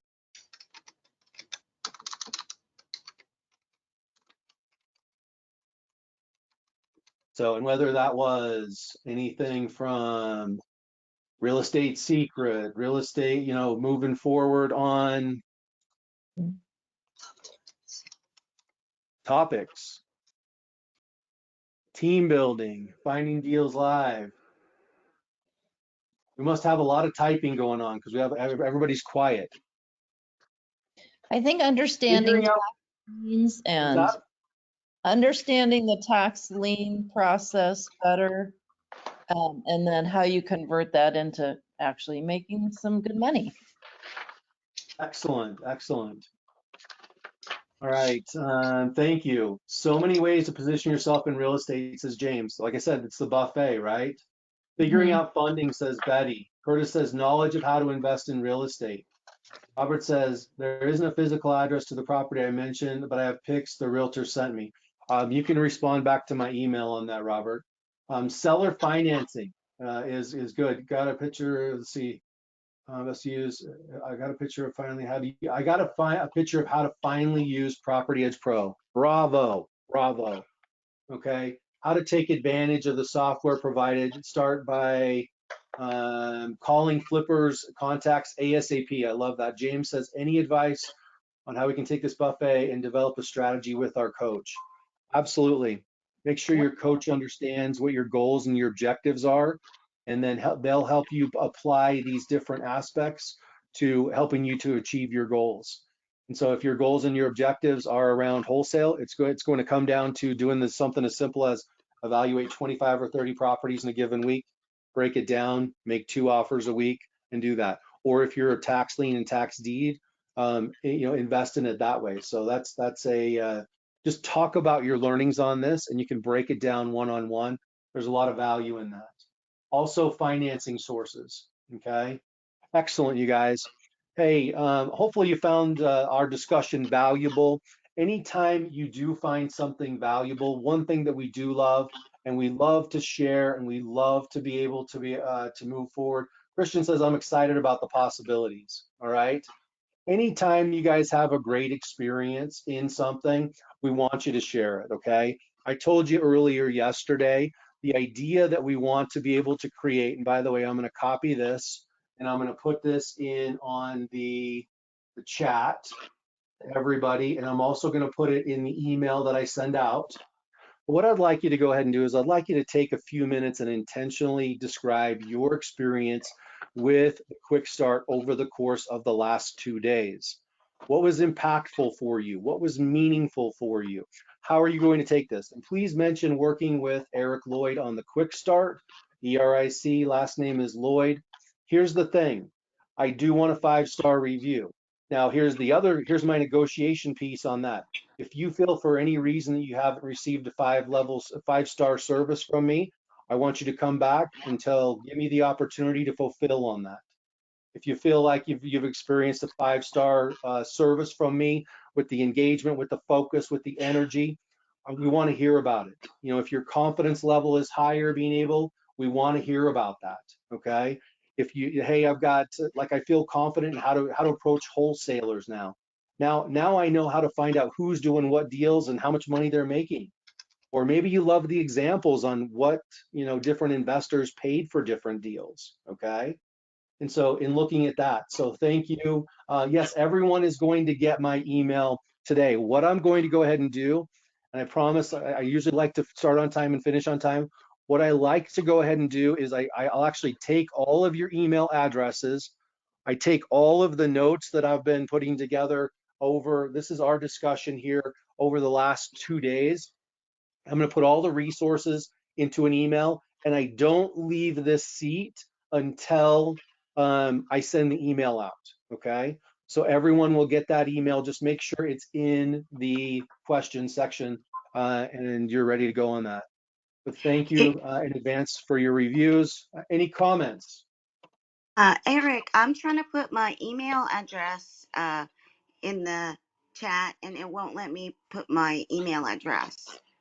If you want, you can go ahead. And by the way, for those of you who are professionals, if you want your email sent out as well, put what you want sent out. Like if you're an agent, put what area you're in and how you want to be contacted. But go ahead and give me your email if you're unable to type that in. It's mkjoe@hotmail.com. All right, I got you. Thank you. For sure. For sure, for sure. Okay, everybody, how did we do? Do we like that? Do we have a great experience? Are we like Yes. excited to go? Yes. Yes. Yes, we did. It was a great Very successful. Awesome. Thank you. It was Awesome. great. Thank And you you. guys are more than welcome to come back. Thank I will you. tell you, my pleasure. Our next one is on, the next one is actually going to be December. December. true. December, was it December 8 and 9? It is. Okay, guys, I'll look forward to it. Eric, Yes. what is brand .com? What is what? branch@msn.com. What's that for? Did I put that? Did it? Says question, hm_branch@msn.com. And then Then answer. Where do you see answer. that? And then below that is Trustpilot. And the answer says trustpilot.com review, tax lien, wealth builders. I just responded so everybody could get the link to the Trustpilot. So that's the link for Trustpilot. So if you take that link, that Trustpilot link, that HTTPS, it will take you to Tax Lien Wealth Builders to where you can go and leave a review about your experience here. Okay. And so thanks for asking that. I'll also put that in the email that I send out today. Okay. And yes, Jimmy will get those recordings to you. Found it. So thank you, Betty. Thank you. Swati, I'll send it to that one as well. Excellent. Great, you guys. Okay, cool. Any final thoughts before we move on? Have a good month. Happy Thanksgiving. Yeah, you guys have a massively successful one. Have full of abundance. I mean, congratulate, celebrate yourselves. Come back to our next quick start. Can't wait for it. And stay committed to your progress. And remember, quick start is about taking that action. Okay. Robert says my birthday is on Thanksgiving. So on Thanksgiving, we'll all have to send Robert some vibes for his birthday. Okay. Happy early birthday. Thanks, Love it. Eric. Absolutely. Happy holidays, Absolutely. everyone. Thank you. All right, you guys. Thank you. We'll connect in December, if not before. Y'all will have my email. And thanks for the review. Okay, I'm gonna leave the meeting open, but you won't see me, and you won't hear me, and I'm gonna put everybody on mute because I'll be typing up our email that you all will get today. Sound like a plan? Thank you. You're awesome. Thank you. Yeah, All thank right, you. thanks you guys. Best of everything. Go get them. Happy investing. Take care now. Thanks.